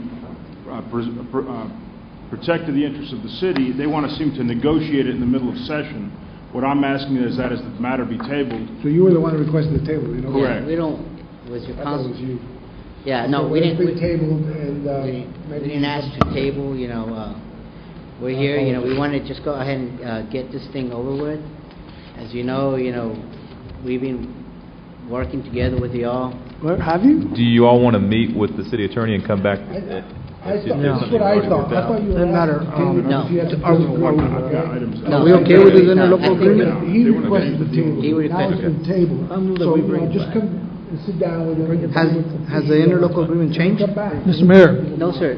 Nothing has changed on the interlocal. Oh, yeah. There's just we did the attorney. There's no point no. discussing it here. It's been tabled. It's already Mayor been taken. Action's been taken. Okay? Mr. Thank Mayor, you. Mr. Mayor, hold Let's go on. to the next item. Mr. Mayor, hold on. It's been tabled. We can bring it back. Okay, if you want to bring it back, make the motion to bring it back. Leo, can I have the floor, please? Wait a second. I Commissioner, you yield, want to I make the yield motion to, to I bring yield it to back? Commissioner Longoria. May I have the floor? Commissioner LaGuardia. Thank you. Mayor Vega, my friend, Yes, sir. thank you for making the trip. If there's going to be any kind of a change made to any agreement we've come with, if there's any change to what has already been agreed upon, we can't do it in open I think session. it's inappropriate. I have the floor. It's inappropriate to be discussing something that's already been taken care of. Parliamentarian. I am making, It's inappropriate to be discussing Well, something. I don't know whether it's inappropriate. I think the motion on the table, there was It's a already motion passed. to table the matter. The matter's been tabled. Taken care I of. would Can- thank the gentleman for can the we go ahead time, and, but this Right. is not the place to negotiate. Can we go ahead and bring it up an at the next agreement. meeting? Thank Bring you. it back? Thank you. Thank you. Sit Yes. down with him, please. Thank We'll you. do that, Mayor. Okay. Back to... I hope you never go into their Item- council. Item 6, acknowledgement of the mayor's appointment to the Brownsville Housing Authority. Okay, at the Brownsville Housing Authority, I'm going to appoint Don Curry to replace Oscar Cavazos, who has served very well, and I will be sending him a letter of appreciation for his service. Don has retired from the Community Development Corporation, and I know he's going to bring valuable experience to build some homes in the Brownsville Housing Authority. I know that this is your appointment. May I be allowed to comment? You're welcome to make Thank you. Your appointment is Mr. Don Curry. He is not a citizen of Brownsville. He resides at Rancho Viejo. Is that a problem? Yes, it is, to me. No. Yes, it is. A person appointed to a board in the city of Brownsville that does not reside within the city of Brownsville. I think they have to be within the city of Brownsville, don't they? Isn't that Absolutely. jurisdictional? My understanding is they need to live in the city. I think there's enough people in Brownsville to pick somebody from Brownsville. I have Yes, it is an issue. I don't think we have an person extra who I think is the best jurisdictional, qualified, brings the experience. No doubt, but he does not reside in Brownsville. That's, Wasn't that the whole thing we had? show me with, where it says I the cannot EDC? appoint somebody on the Brownsville Housing Authority that's not. No, he's correct. He has the power to appoint someone, but we also have the power to bring it back next week and vote him off. So why don't you save him the embarrassment and pick somebody from Brownsville? Because there's plenty of Brownsville, citizens of Brownsville. Yes, you can. Yes, we can. We have that authority. Okay, I make the appointment. Item 7. Make a note that I do not agree. I do not. You don't have to. Do we have an application for Mr. Curry? And does the application indicate where he lives? Yes. He lives in. And it does indicate that he lives in Rancho Viejo? He lives in Rancho. He's going to be a part of a Brownsville Housing Authority. Somebody from outside of Brownsville. Stella, do you have the requirements? Do you have For the a Brownsville city Housing Authority, secretary? I You don't should have that know. with me here, but he did bring in an application, but I don't have the requirements for the Brownsville Housing Authority. In your experience, in your years of a city secretary, From San Antonio next time. is it permissible, is it allowed to have Many boards don't have any, they don't say one way or the other. Okay, item 7, City Secretary? Item 7, consideration and action to replace one member on the Animal Shelter Advisory Committee. I move to table. I don't have the Second. application, Okay, President. we have a motion by Commissioner Camarillo, second by Commissioner Atkinson to table. Any discussion? All in favor? Aye. All opposed? Motion carries. Item 8. Item 8, public hearing and action on first reading of ordinance number 2009-898-BB, an ordinance amending Chapter 74, Parks and Recreation of the City Code of Ordinances by amending Section 74.3, fees and charges for use of facilities at specific parks, Section 74.9, alcoholic beverages, and adding Section 74.17, fees, and dealing with related matters. Okay, public hearing. Is there anybody against? Let's close it. I'll move to close. Second. We have a motion to, well, first of all, this is a public hearing. Is there anybody from the audience for or against this thing? Okay, we have a motion to close the public hearing in a second. Any discussion? All in favor? I'm sorry, I had a All question. opposed? Mayor, I have a question. I have some discussion. There was some discussion. Yeah, there is. Mr. Patterson, Yes, sir. one of the things that I like the ordinance, I mean, I understand the reason, the whole deal behind it.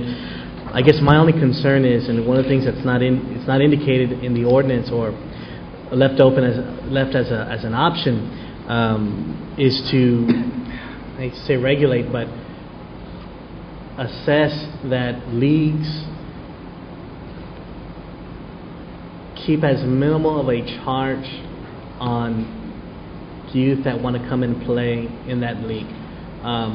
That be due to the fact that if there is a fee that does at some point get assessed to a league to use a city park, that then the cost for a child to go in and play doesn't increase, and or that I just want to make it where there's either some sort of a cap or that there's some sort of a safeguard for the youth, and or that families with more than 2-3 children, that there be a process where it's hard to pay for 4 kids to go play and they all want to play, yet families can only afford 1 child out of the 3 or the 4. That there be some concession to help or subsidize some of that cost in the league. Says you must create something to help those families that might not be able to pay for all the kids to play. Those are 2 things that to me stand out that at some point kind of need to be in here. That's just my recommendation. I'll take that into consideration because this is a very vague with the amount of parks that we have. Prices vary, but the leagues set all that, and give them credit. They do. A lot of leagues do not charge kids based upon each year it goes up. It's pretty much the same fees. We don't set those fees. The leagues do. However, we do have a part working with them. We do have a youth league committee that we're putting together. No fees will be set by the Parks and Recreation Department until we go to that coordinator, the meeting that we have with them, then we'll go through the city manager. So it's always in the best interest of our youth. But I'll take that in consideration, and we'll contact you on that. Move to close? Please do, Chris. We already closed. Okay. Move to approve? This is the second item. We have a motion to approve by Commissioner Atkinson. So we have a second. Second. Second by Commissioner Garza. All in favor? Aye. All opposed? Motion carries. Item 9. Thank you. Thanks, Chris. Item 9, public hearing and action on first reading of ordinance number 235-2009-005-S to allow apartment-specific use in a dwelling G of classification for Lot 10, Block 71A of Stillman Extension, located near West St. Charles Street and 3rd Street. Honorable Mayor and City Commissioners, this is a specific use for some apartments in this block here. The Planning and Zoning Commission voted unanimously to approve this recommendation to you. It is a specific use. May I have the floor? Ben, as you know, and I don't know Mr. Laza's here. I know some of the residents are here in regards to this issue. We had just, I don't know, is Mr. Laza here? No? Well, in regards to the access, we talked about the easement, the 3rd Street, what we're calling it 3rd Street. I want to make it very, very clear, Ben, and help me if I'm wrong, that it's my understanding that they'll allow access onto 3rd Street, yet there's still more than enough easement for when there is a trail, that wouldn't affect that section of the proposed trail in the future. And it's my understanding that there would be a barrier for the vehicles to be between any sort of pedestrian traffic. There is a site plan on the. I want to make that very, very clear, because we don't want to eliminate that easement just to allow some traffic, because eventually that will be a trail, and it should connect to downtown and possibly even the linear park. So I want to make it very clear that I hope that's a part. And you can mention that as your condition, Commissioner, tonight. That will be included in the comments. If I may. Ben, what was Mr. Gavito and Mr. Goodman's take on the proposed project? I didn't hear that first part. What was Mr. Goodman and Mr. Gavito's take on the proposed project? Yes, they were very much involved in this project. Okay, so they've got the approval of the downtown historic. Yes, sir. And one thing that they wanted to make sure that the apartments face St. Charles Street here to be similar to the Alta Mesa apartments that are in that part of the community, or the part of the neighborhood. So no, they very much participated in this specific use project or plan with the applicant. And here's the driveway. Of course, this is 3rd Street right now. The rail used to be here, and this is their entrance to their complex. We're putting the parking in the rear, which is appropriate. You will see the buildings. And there's an elevation, also the buildings. You may want to show that. This is how they look, or they're proposed to be looked, and right abutting the sidewalk. So you won't see any cars. The cars will be behind it. If you look at the Alta Mesa apartments there, they look very much similar to it, and that's what they're trying to replicate.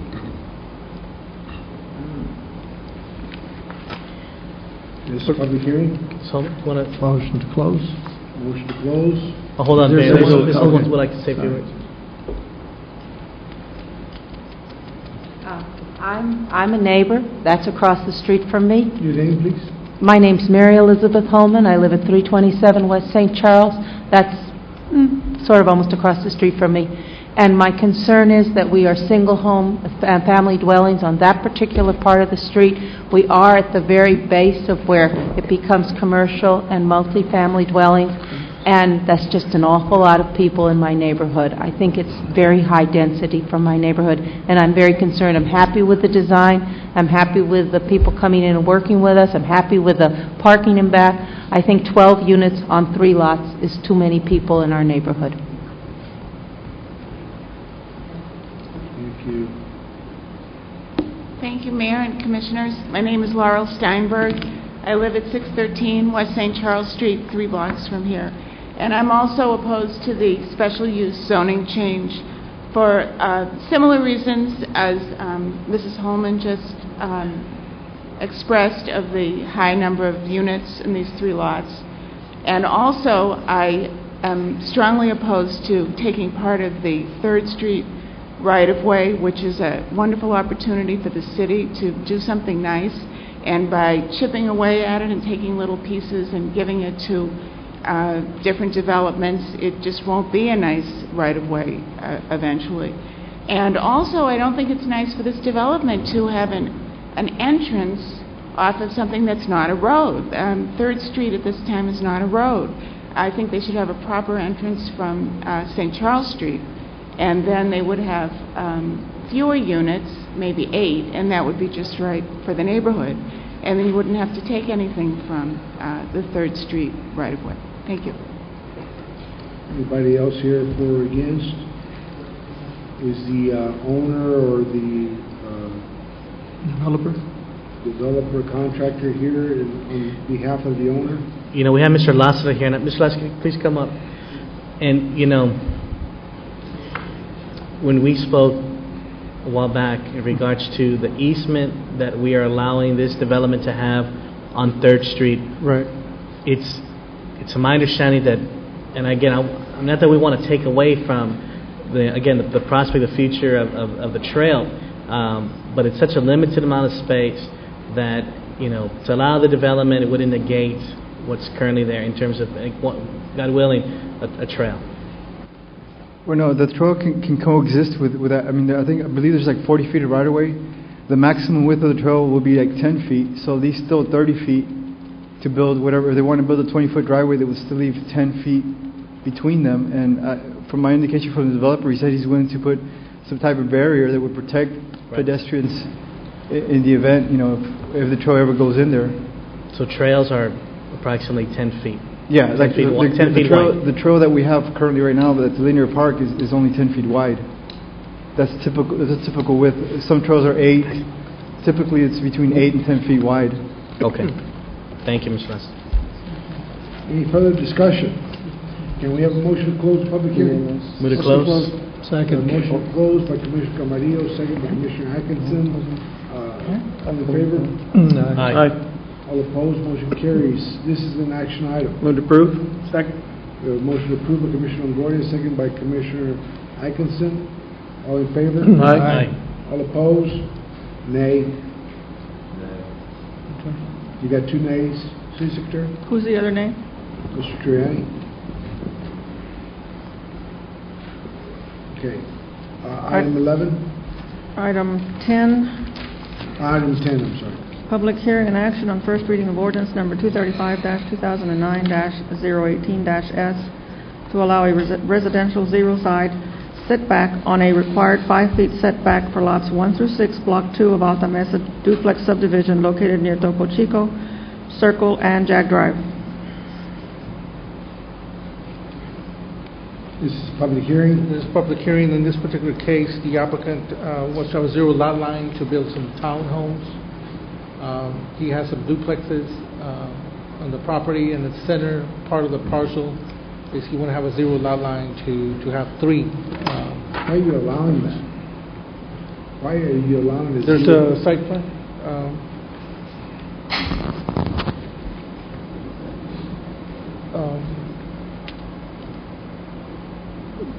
Basically in the center, and I don't know if you can find it, but in the center of this subdivision, which was developed for duplexes, there's a little bit bigger lots, and they have 2 units in it. In the center, which is a circle around it, in the center piece of the property, here, for example, you have a zero lot line between the structures have a common lot line, and basically you're allowing for three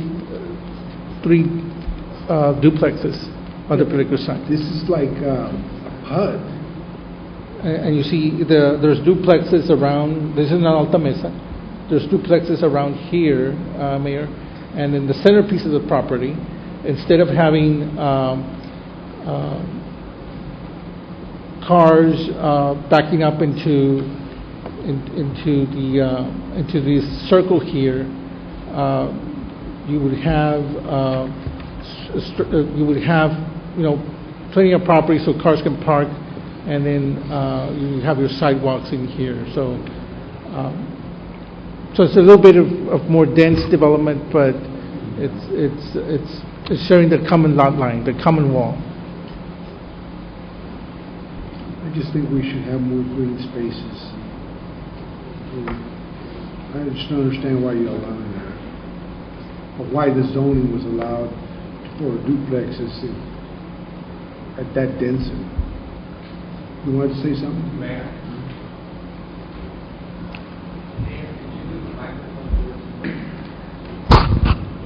Thank you. My name is Les Galore, and I'm the developer of this. The center property at this point is now zoned for apartments, and it is designed to build 6 fourplexes. We're going to build the same building. The problem, what we want to do though, is we want to double the number of lots and have duplexes instead of fourplexes. The problem with the fourplexes, they fall under commercial, and we cannot back out of the driveways. And we've got them designed with garages. Your typical fourplex has an outside staircase. These are going to be more like townhomes. You say it's going to be like HUD. Actually, it's more of an upgrade because everybody's going to have a driveway and a garage and a fenced backyard. It's zoned right now for apartments, so we could come in and build the exact same building. The problem is because it goes down the commercial highway in the fourplex, we cannot back out of the driveways. That is the main purpose of this. This second best use then that you can make of. We already have these duplexes all the way around it. If you know where it is, off of Paredes Line Road. So we're instead of going in and asking for a variance so that we can back out of the driveways, it was recommended by staff that we go in and get the 0 lot line. When you hear 0 lot line, you think we're just going to stack everything together. We're building the exact same building that was approved originally on a fourplex. It's just going to have the lot. And I know the type of construction you build. You build good construction. And I've already got this out there. This is about a $4 million project for us. That makes me feel more comfortable. Yeah. Okay. Anybody else? I appreciate that. Thank you. Okay. Any other questions? Move to close. We have a motion to close and a second by Commissioner Longoria. Second. Motion made by Commissioner Cisneros. All in favor? Aye. All opposed? Motion carries. Move to approve. Second. We have a motion to approve and a second. Any discussion? All in favor? Aye. All opposed? It carries out unanimously. Next item, please. Item 11, public hearing action on first reading of ordinance number 235-2009-019 to rezone from dwelling G to light retail G for 1.0 acres of Block 23, Share 15, Park or Tract subdivision located at 35100 Myers Road. In this particular case, Mayor and Commissioners, the Planning and Zoning Commission very nicely to recommend this project to you is for a light retail store here in this parcel. The public hearing. Move to close. Second. We have a motion to close by Commissioner Camarillo, second by Commissioner Longoria. All in favor? Aye. All opposed? Motion carries. Move to approve. Second. We have a motion to approve by Commissioner Camarillo, second by Commissioner Longoria. All in favor? Aye. All opposed? Motion carries. Okay, next item. Item 12, public hearing and action on first reading of ordinance number 235-2009-20 to rezone from dwelling G to medium retail G for 1.22798 acres of Lot 36, Block 3 of El Valle West subdivision, Section 1, located near U.S. Highway 281 and Alton Glore Boulevard. Honorable Mayor, this is Military Highway, Alton Glore. This is corner lot here. The applicant would like to have a medium retail. The Planning and Zoning Commission very unanimous to approve this application to you. They're unanimous? Yes. Move to close. Move close. Second. We have a motion to close by Commissioner Camarillo, second by Commissioner Longoria. Any discussion? All in favor? Aye. All opposed? Motion carries. Move to approve. Motion to approve by Commissioner Cisneros, second by Commissioner Terani. All in favor? Aye. All opposed, motion carries. Item 13, public hearing and action on first reading of ordinance number 2009-1503 to authorize the city of Brownsville to enter into an interlocal cooperation agreement with the town of Indian Lake, settling any issues between the two cities with Brownsville extraterritorial jurisdiction. Are you tabling this one too? No, this is ready for approval. It's ready for approval. This is a public hearing. Any comments? Okay, can I have a motion to close? So moved. I have a motion by Commissioner Camarillo. Second. Second by Commissioner Longoria. All in favor? Aye. All opposed? Motion carries. This is an action item. Move to approve. Second. Motion to approve by Commissioner Camarillo, second by Commissioner Longoria. Any discussion? All in favor? Aye. All opposed? Motion carries. Next item. Well, public comments is 15. Item 15 is public comment. In the order that was submitted, Francisco Solis Garcia, he's gone. Dagoberto Barrera is gone. He's here. He's here. Mr. Barrera is here? Okay, I'm sorry. Mr. Barrera, you want to speak? I'm sure you're well prepared. I just want to make sure that I'm in the right mode. Did you all pass? Yes. You did? Thank you very We'll much. celebrate. Okay.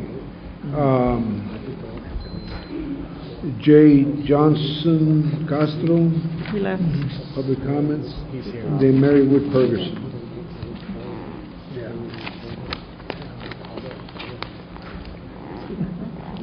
Please explain the rules, City Attorney.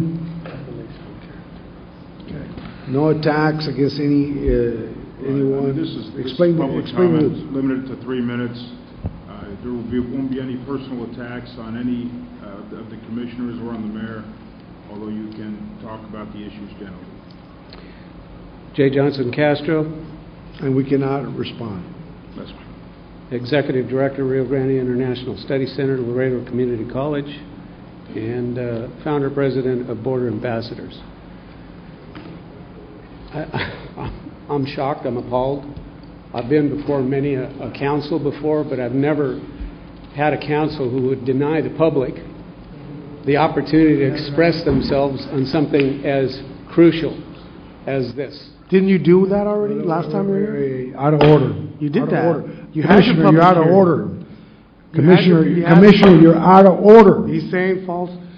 Commissioner, you're out of order. I am the chair, and I allow him to speak and give him his 3 minutes that he's due. We have a parliamentarian here that if he seems that there's need to interject, he will.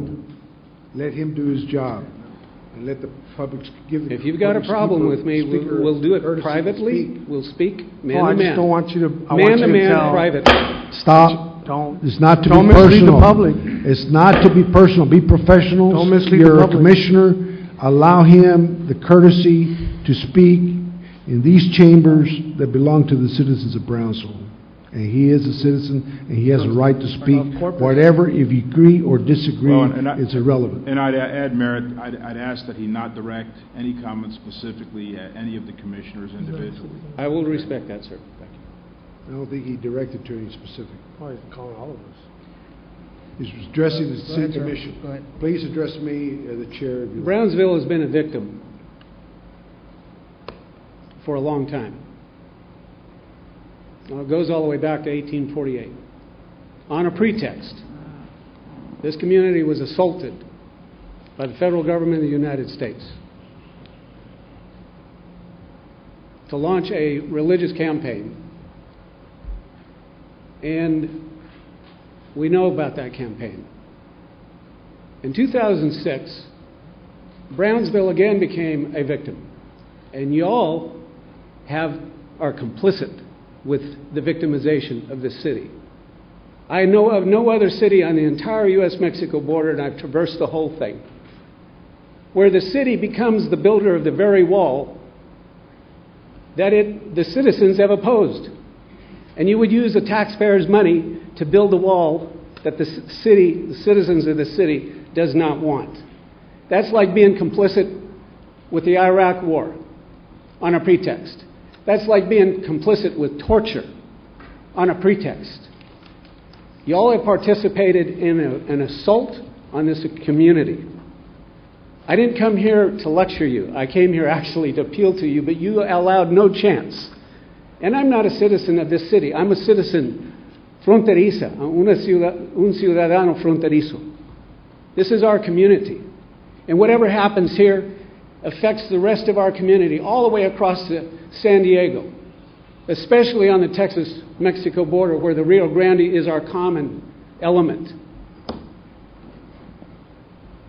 El Paso has a lawsuit. Usually a week is what is allowed or is what's provided for the Supreme Court to consider a docket.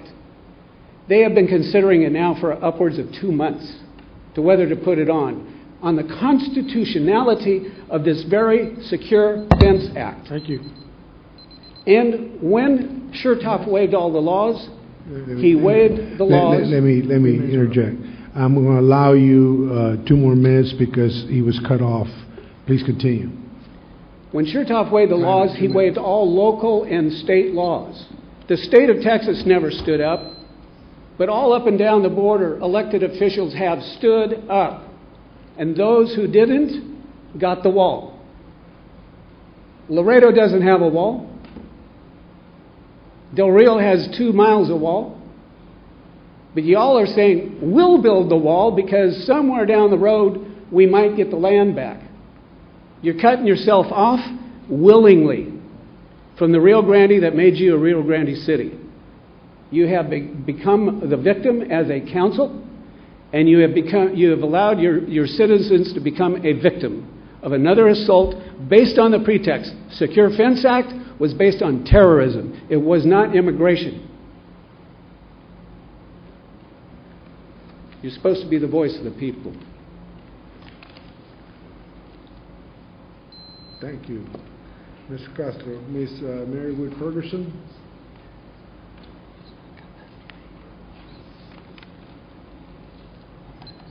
Mayor, before she talks, can I have to say something real quick? All I want to say is the place where he comes from, which is San Diego, all this, I know. All I'm saying is that fence issue, all this fence issue came from San Diego Congressman Duncan Hunter. And they have a fence in San Diego all the way down to Brownsville. We're not to engage, we're not to respond. Yeah, he pushed his agenda through the U.S. Congress. Congressman voted up there for the fence because of his congressman up there in San Diego. Okay, please refrain from responding. We have rules. Apparently some people cannot follow the rules. Please. Thank you, Mayor and City Commissioners. Thank you for this opportunity to voice my opinion about the proceedings that I was not happy to see tonight. Mayor and City Commissioners, I think you're making a tragic mistake in entering a deal with the DHS that will cost the taxpayers of Brownsville tens of millions of dollars. And as we saw tonight, there's no guarantee by signing this agreement that DHS is going to honor it. I attended a federal court proceeding on May 22nd, and I watched the counsel for 5 landowners ask the judge to suspend possession of their land, and the judge granted that suspension. I think the city of Brownsville has a chance to ask for the same thing. And the recurring thought in this whole thing from all the landowners is that DHS has not fairly negotiated with any of the landowners. And there's no guarantee that they're going to honor this agreement unless you get it in a judgment with the court. And the judges realize that. And there's no guarantee that we're going to get reimbursed for the tens of millions of dollars that the taxpayers are going to have to put out to build and tear down and build this fence and move levees. The citizens of Brownsville are overwhelmingly against this wall. I just wish that you would join hundreds or property owners in going to court, asking for a jury trial, and watching the outcome of it. Thank you. Thank you, Ms. Ferguson. Mr. Pancho Solis, Francisco Solis.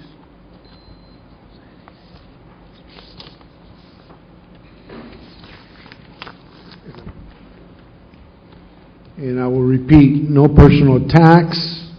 Do not direct your comments to anybody. Sir, I do not engage in personal attacks. Okay, do not direct your comments to any one individual.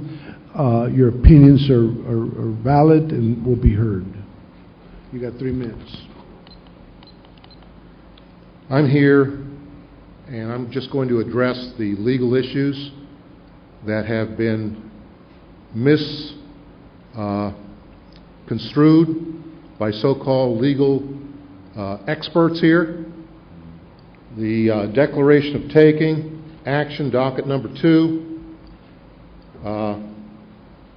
the pedestrian barrier, replacement border barrier between the Gateway International Bridge and Brownsville and Matamoros International Bridge, tied together with the downtown reversionary tracks, East Loop reversionary tracks. The pretext is that this was the last chance to enter into an agreement with DHS. That was preposterous. There was no last chance. That was a fantasy. And why?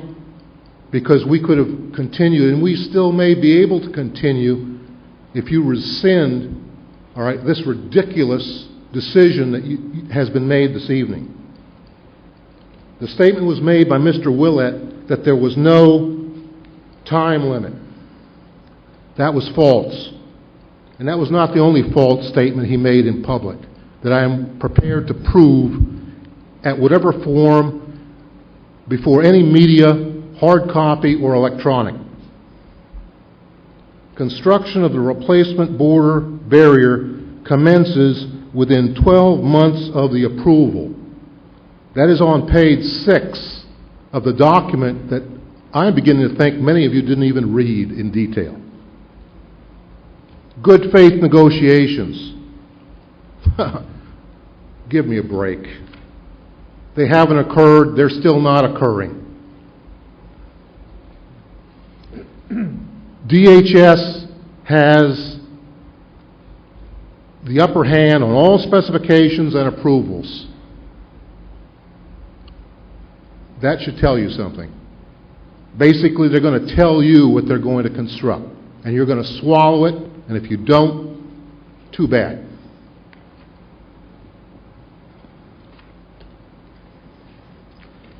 In Hidalgo County, the levee wall barrier is still not fully complete. It's in segments. There are $44 million that have not been paid yet. Okay? It has not been reimbursed. It ran $10 to $12 million per mile, gentlemen. And you are telling the taxpayers of Brownsville that we're going to pay $10 to $12 million per mile for this levee wall? Unbelievable. Why isn't it finished in Hidalgo County? Because the most recent bids are $16 million or above per mile. Thank you, Mr. Garcia. Okay, that's all we have for public comments. Item 16. Item 16, consideration and action on amended contract with Cameron County Tax Assessor Collector for collection of city ad valorem taxes. Mayor, Commissioners, some time ago, we amended the interlocal agreement so that we could make decisions in hiring our own counsel to collect past due taxes. The county was not agreeable with the amendment we had made, proposed their own, and it basically amounts to the same thing. And so I'm here requesting your concurrence in the county's proposed amendments. What they have done is taken the old contract for collecting, the interlocal agreement for collecting taxes. They have changed the compensation from a flat 1% to their actual cost, but not to exceed 1%. In fact, they've been doing this for the last few years. The fee that the county has charged has been less than the 1% that the contract called for.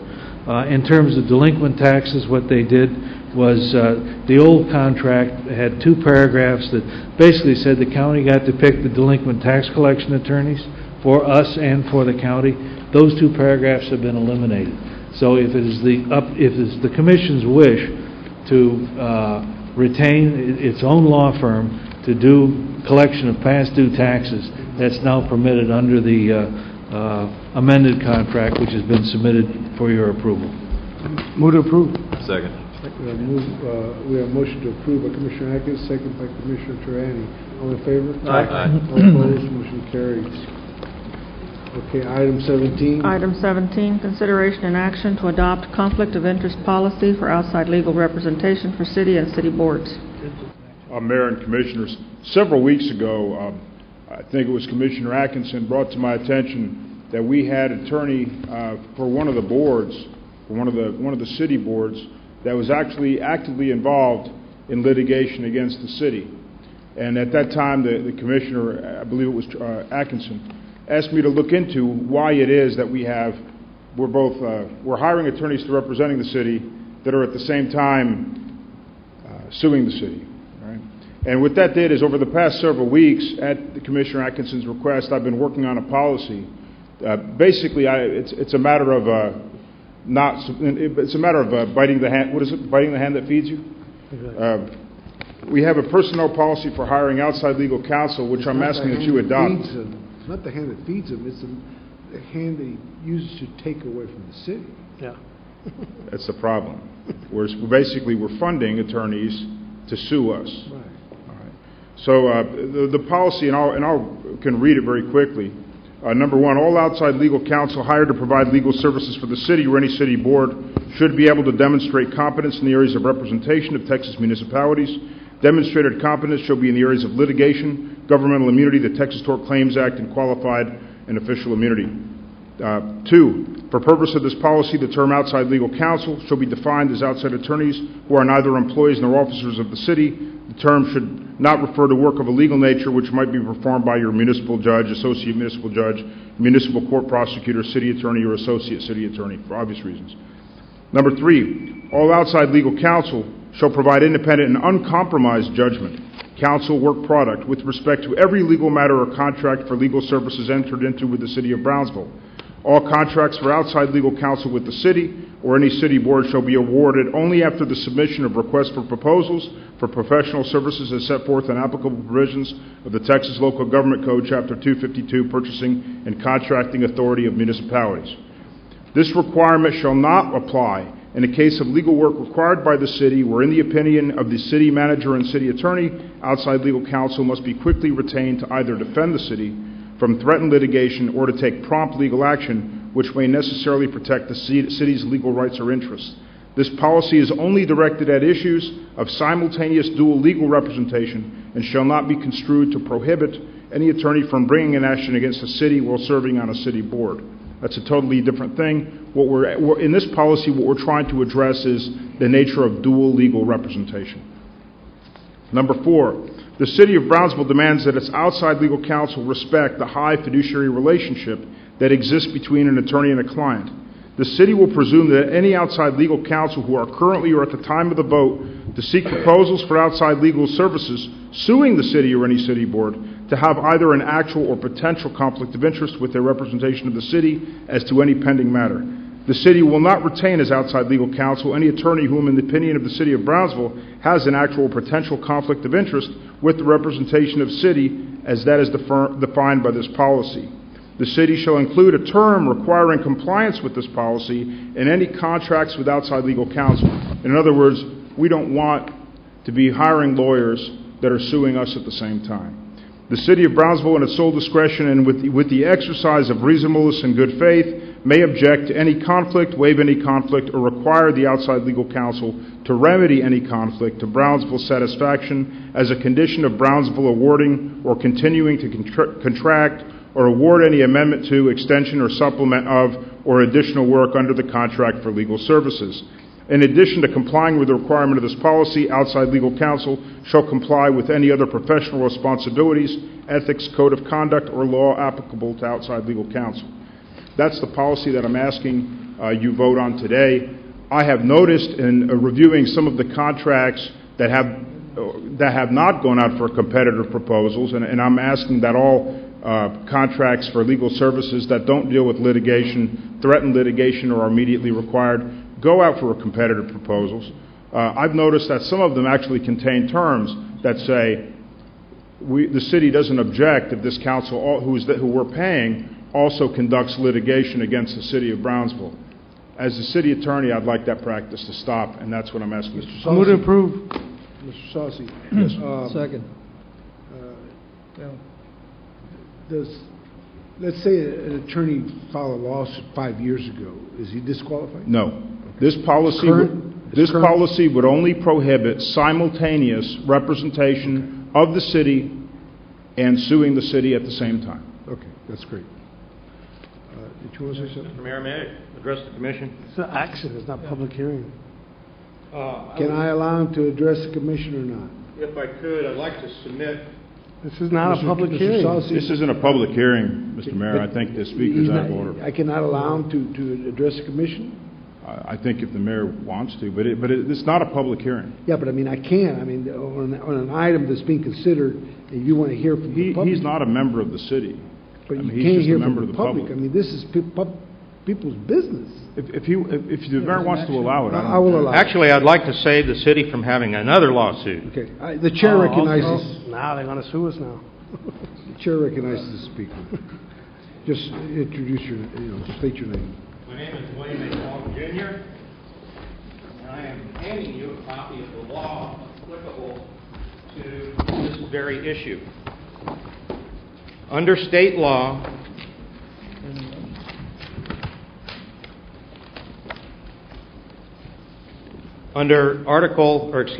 Chapter 2254 of the Government Code. Where are you referring to here? It should be the middle in your packet. Any page in particular? What is it? What article is it, section? This is the Government Code that regulates Section? Section 2254. Right here. Point what? 27? Prohibits contracts covered by this chapter from being subjected to competitive bidding. Contracts of that nature are to be... I'm sorry to interrupt you. The chair that has not recognized you. Go ahead, continue. I need... The chair that has not recognized you. Parliamentarian, I have a point of order. I have recognized the speaker. Allow him. Look, we have allowed you to allow somebody to speak. You need to be recognized in order to be recognized. I have not recognized it. I recognize the speaker. Parliamentarian, I have a point of order. Parliamentarian. I move to allow Commissioner Rick LaGuardia to... I don't think Mr. Atkinson is a parliamentarian. What's going on? If Mr. Falk wants to speak, I think he can speak. I disagree with his legal opinion. And by the way, we're not asking for a request. We're not asking for competitive bids. We're asking for a request for proposals. I'm just asking for professional services, which is not the same thing. My question is what is Mr. Longoриa's point of order so that we can address that? The chairman has recognized the speaker. He should be given the courtesy to allow him to speak. Look, if you continue, I'm going to cut you. Now, the chairman has to recognize the commissioner to allow him to speak. I have not recognized. According to Robert's Rules of Order, he has to be recognized. Are we going to abide by Robert's Rules of Order or not? I have asked you to be recognized. You do not want to recognize me, so I will use my recognize authority. the gentleman. Give him the courtesy to allow him to make his statement. And I am trying to. I just need clarification.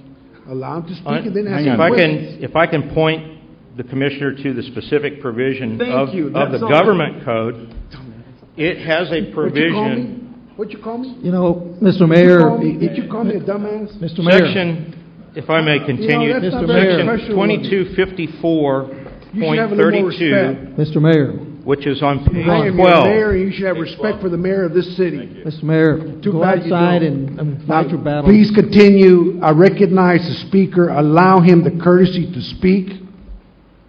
Please. I still have my point of order. Section 2254.032 Thank you. has a provision, and this is state law, that addresses conflicts of interest. What the city is doing, and I have not had the pleasure of seeing Mr. Saucy's draft of what he is proposing, but given the fact that in what I heard, it alleges that in order to stop attorneys from suing the city, we're going to put these contracts out for competitive bidding. That in itself violates the state law, which clearly says that these types of contracts shall not be subject to competitive bidding. Additionally, I would point out that contingent fee contracts are specifically provided for under this section of the government code. So what I hear the city getting ready to do is to adopt a policy which puts certain attorneys to task to comply with this policy in order to enter into a contract with the city, when the government code quite specifically provides all of the things that I think you're trying to address in this ordinance or in this policy statement. Given the fact that the state law has already written it and the city has not adopted it, at least I took a quick glance of the ordinances today in the big book, and I didn't find anything. It seems to me that before we run out and impose a policy on people that contract with the city of Brownsville, we take a look at the law and what's provided for in the government code. That supersedes any policy that we may pass. Pardon me? That supersedes any policy that we Exactly. That's Which not is true. my point specifically is, and I'll give you an example. If, for instance, some department decides that they need help and they need to hire a lawyer to do that, and the city has a policy that says that's got to go out for public bids, and there's all these certain requirements, chances are you're not going to find an attorney that would qualify or want to even apply, because the burden is onerous. What is stated in that policy, nobody would want to apply. Now, I'm sure that Mr. Sassi would be more than happy to accommodate any of these departments that need legal help. However, I don't think that that's the case. And so when the city goes out and hires lawyers to do their work, such as Mr. Willett here tonight, it makes it very difficult for the city to do their business. Now, I was originally here to talk on the second part where the city's wanting to cancel my contract and put it out for public bids.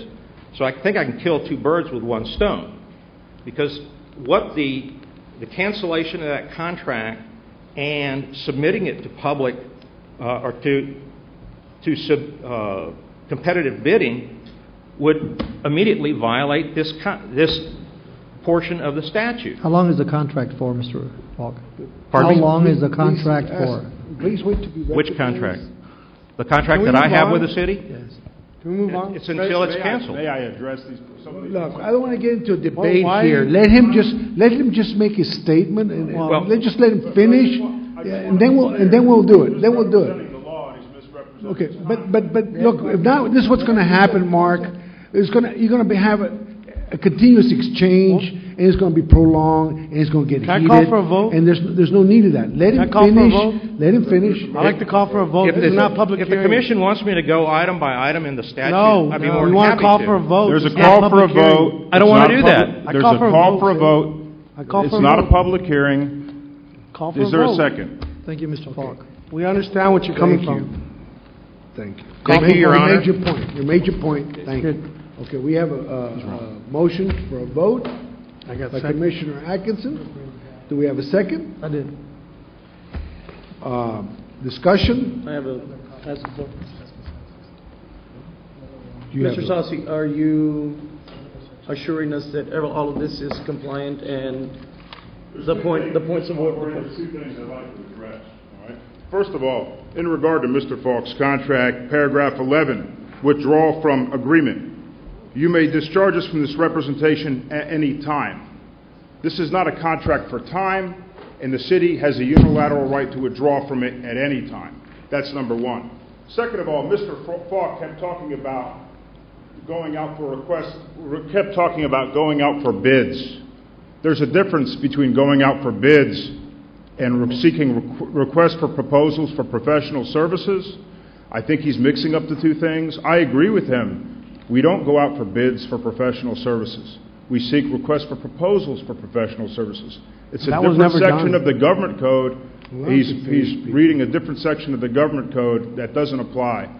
The policy that I'm asking you apply to talks about going out for professional services. Second of all, he talked about Mr. Willett, the border wall, things like that.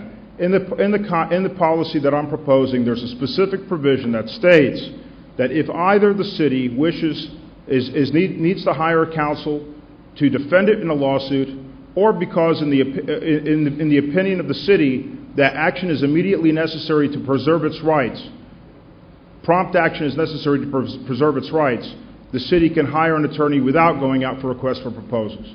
So again, that third representation from Mr. Falk is again factually inaccurate. So no, I stand by my advice. And Mark, I read actually what you submitted, and I do concur, because the city has a right to evaluate how it wants to handle what it normally has been contracting out. It can even. Would you please allow the speaker to continue without interruption? You just keep lagging it on. You keep interrupting. You're so disruptive. Yes, because you don't give people the courtesy to allow them to speak. What is your problem? You do that to people. I am the chairman. You don't like it when they do it to you. Okay? Gentlemen. Okay. We have the right to evaluate if we want to do it in-house, if we want to put it out for bids, because it's not an emergency. It's some services that are not urgent or anything like that, so we do have that right to do that. From what I understood from what you submitted, that's what you're saying, right? That's correct. Okay. We can, in going out for proposals, we may looking at this and decide to do it in-house. If Mr. Falk submits a proposal and he wasn't involved in litigation, he certainly would be qualified to do that. It's not meant to have a chilling effect on anyone. It's simply we have the right to pick who we want to represent us on legal matters of our choosing. Well, I'm going to rely on what you submitted, okay? That's correct. Okay. Commissioner Atkinson? And let me just tell you something. This came in, when I talked to Mr. Sassi about this happened a long time ago, and it had to do with an attorney that sits on another board who is suing the city. He represents a major board for Brownsville. Do we need to get into that? No. Well, No. dude, this is where I need to give you where it came from. And this is a guy who gets money from the city taxpaying dollars. We pay this individual money, but then again, he comes back and sues the city of Brownsville to de-annex property and potential sales tax, which he's paid for later. I don't agree with that. I think this city has been vulnerable to lawyers, and until now I feel we have somebody here that wants to put a stop to easily suing the city, and we have to stand up for the rights. I mean, we're going to pay a lot of money lawsuits from taxpayer dollars, and we're going to do that. This ordinance puts a stop to past practice, and we should move forward. This is simple to have this in every city, and I don't know why it's a big issue right now, but I move we vote on this. I want to commend the commissioner for bringing it to the attention. I think it's a good policy to have. I just don't appreciate the disruption. Okay, can we have a motion? Move to approve. We have a motion to approve. Can we have a second? Second. We have a second by Commissioner Longoria. All in favor? Aye. All opposed? Motion carries unanimously. Next item. Item 18, consideration and action to terminate the contract for the City of Brownsville Health Department collection of health and safety charges and foreclosure of municipal liens, and the issuance of requests for proposals for said contract for services.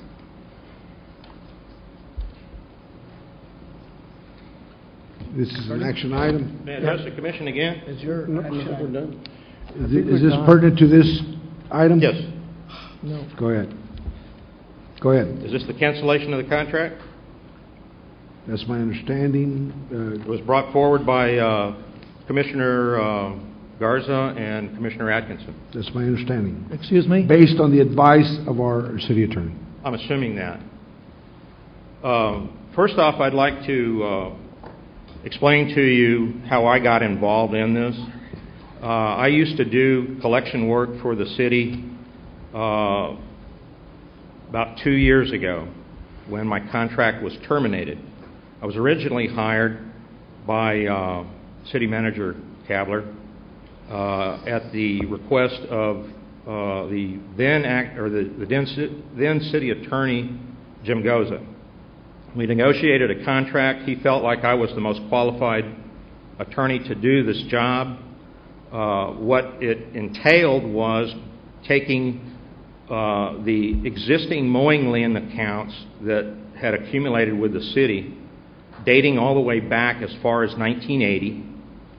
And at that time, I believe, I couldn't find where I had this figure, but at that point in time, which I believe was sometime in around 2003, $2.2 million had been spent by the city mowing people's yards.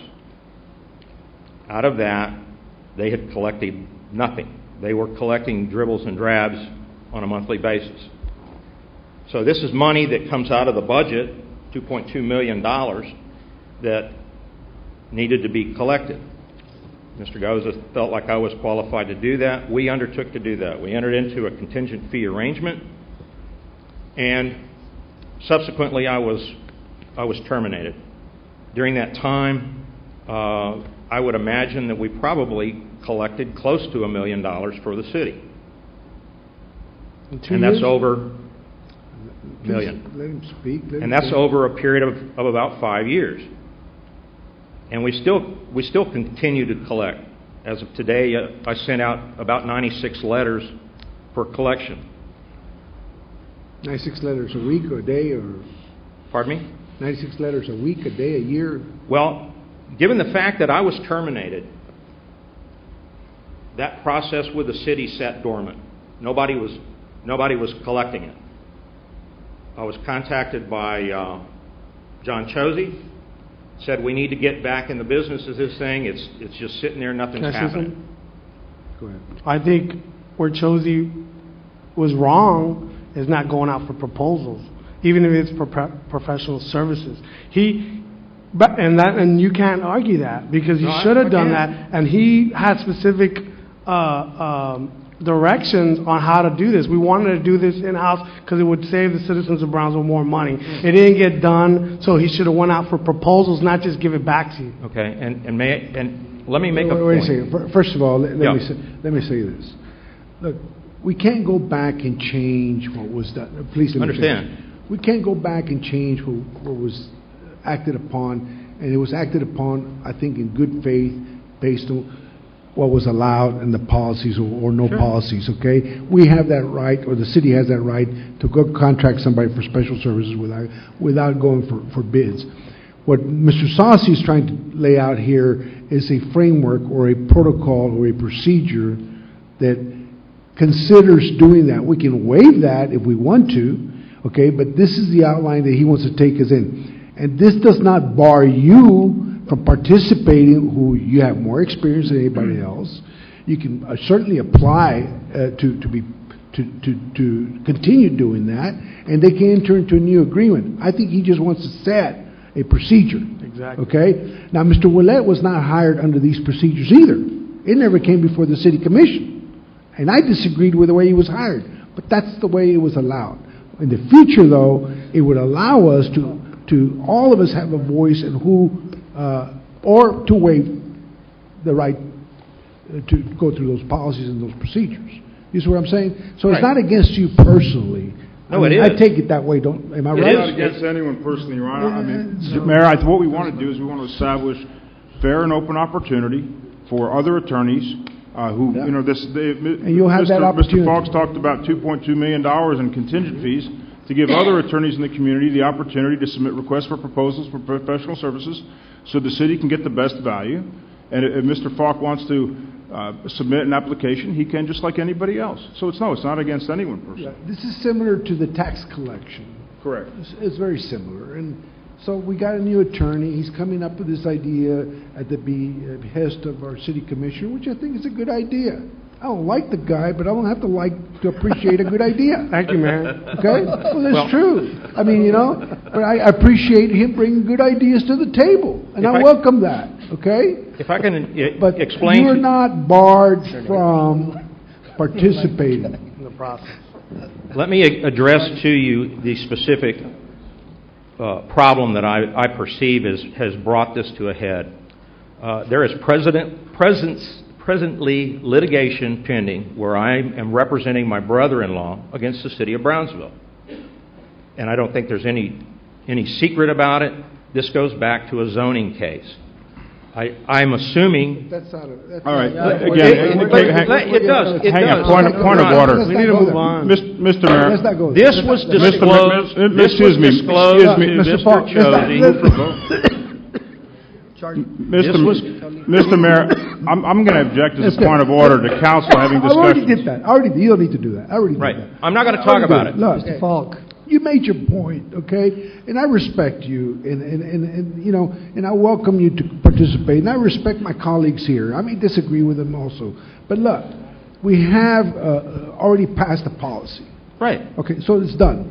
And we're now terminating your contract, and that's going to be done. Now, Actually, I think I've already met the requirements of what he has in the policy.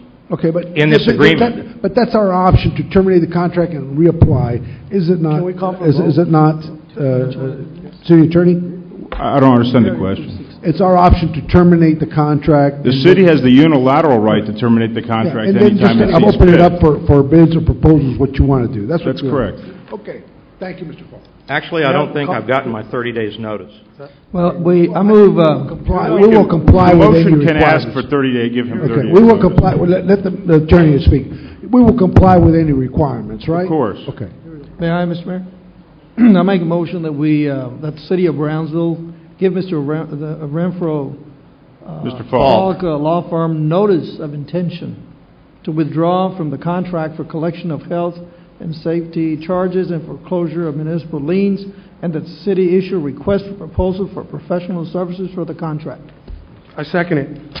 We have a motion by Commissioner Garza, we have a second by Commissioner Atkinson. Any further discussion from the commission? All in favor? Aye. All opposed? Motion carries. Thank you, gentlemen.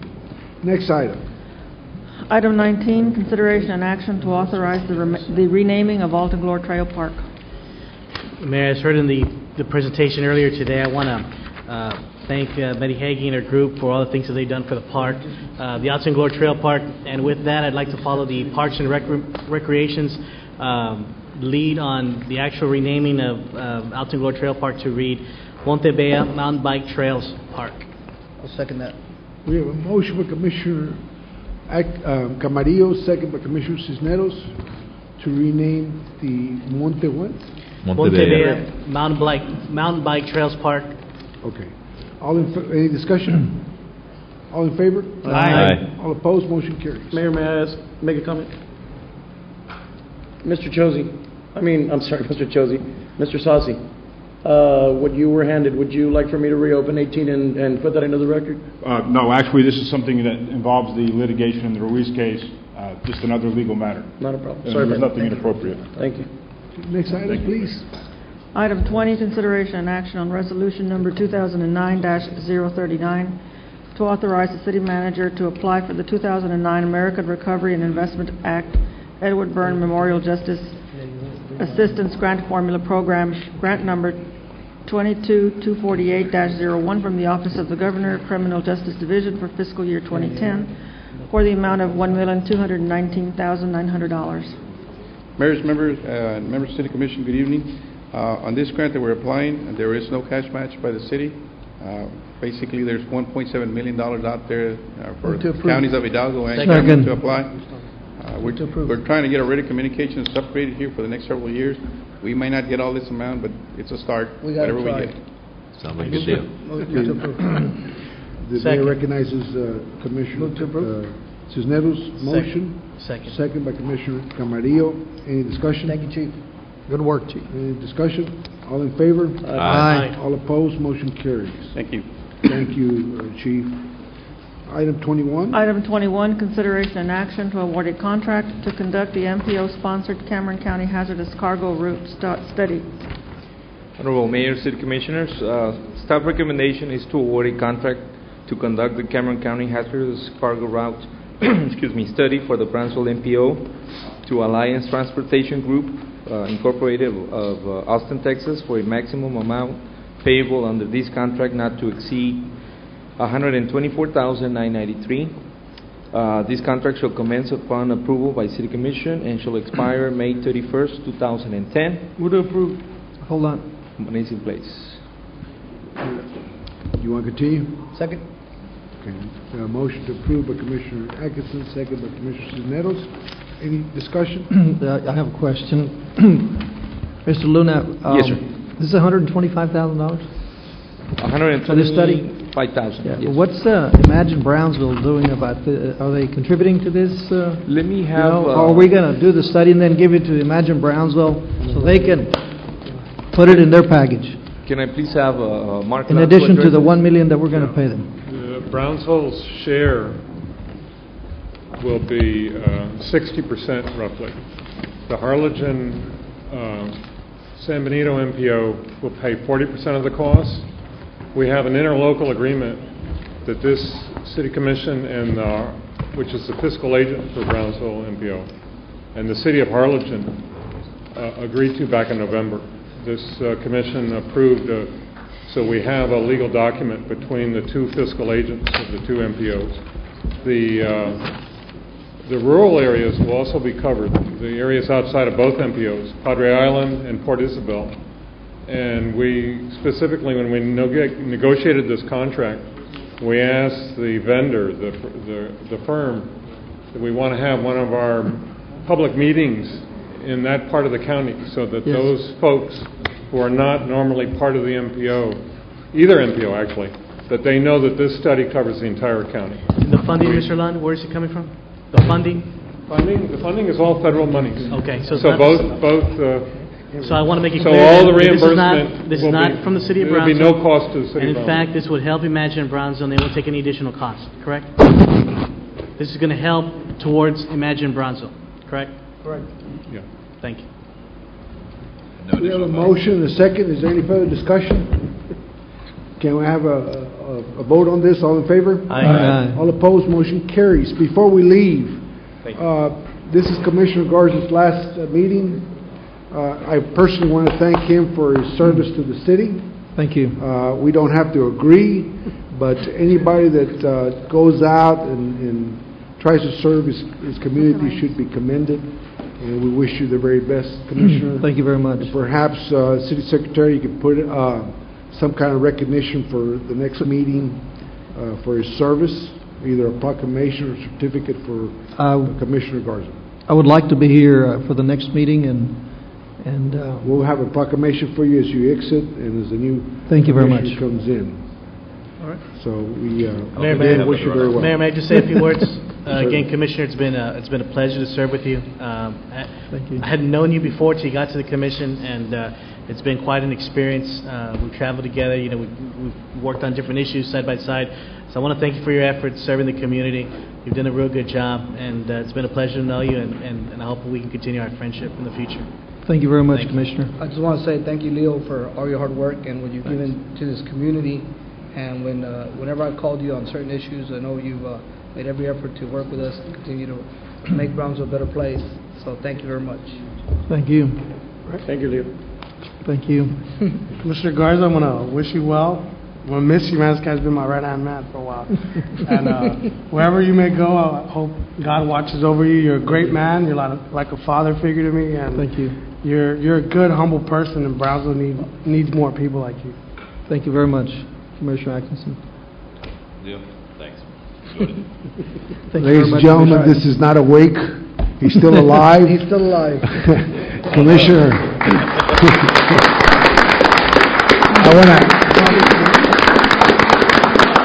I I want to add one thing. The commissioner has worked very hard on the airport to bring international cargo to our airport. Although the project's not completed, he was very instrumental to get it to happen. And like lots of times when leaders come in, lots of things get completed after they're gone. Hopefully this project will be gone, and I assure you people will remember that you worked very hard on behalf of the citizens of Brownsville to make it happen. Thank you very much. May I say a couple of words? Certainly. Thank you very much, ladies and gentlemen. Muchísimas gracias, señores y señoras. I really appreciate the opportunity you have given me to serve you. For all the people that voted for me, thank you. I have really enjoyed the 2 years I've been on the commission. I am going to miss everyone.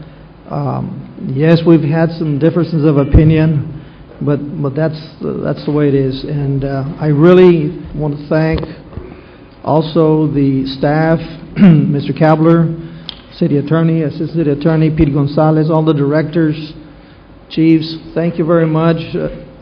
You know, I've always said that city staff, city employees are the backbone of the city. We as commissioners, we get everything almost on a silver platter, you know, and they make it easy for us, but we still have to read a lot of documents. But you do a lot of work for us, you make it a lot easier for us. So thank you, staff, and I want to miss you, but I'm going to be around. I may come up here and do my 3-minute talk, if you allow me. But I am asking you, please, to continue working on the airport project. It means a lot to me. I hope it becomes a reality, and so please continue to work on that project. And again, muchísimas gracias a todos. Thank you very much. Can I have a motion to adjourn? Motion, second? Second, all in favor? Aye. All opposed, motion carries. People go out and vote Saturday.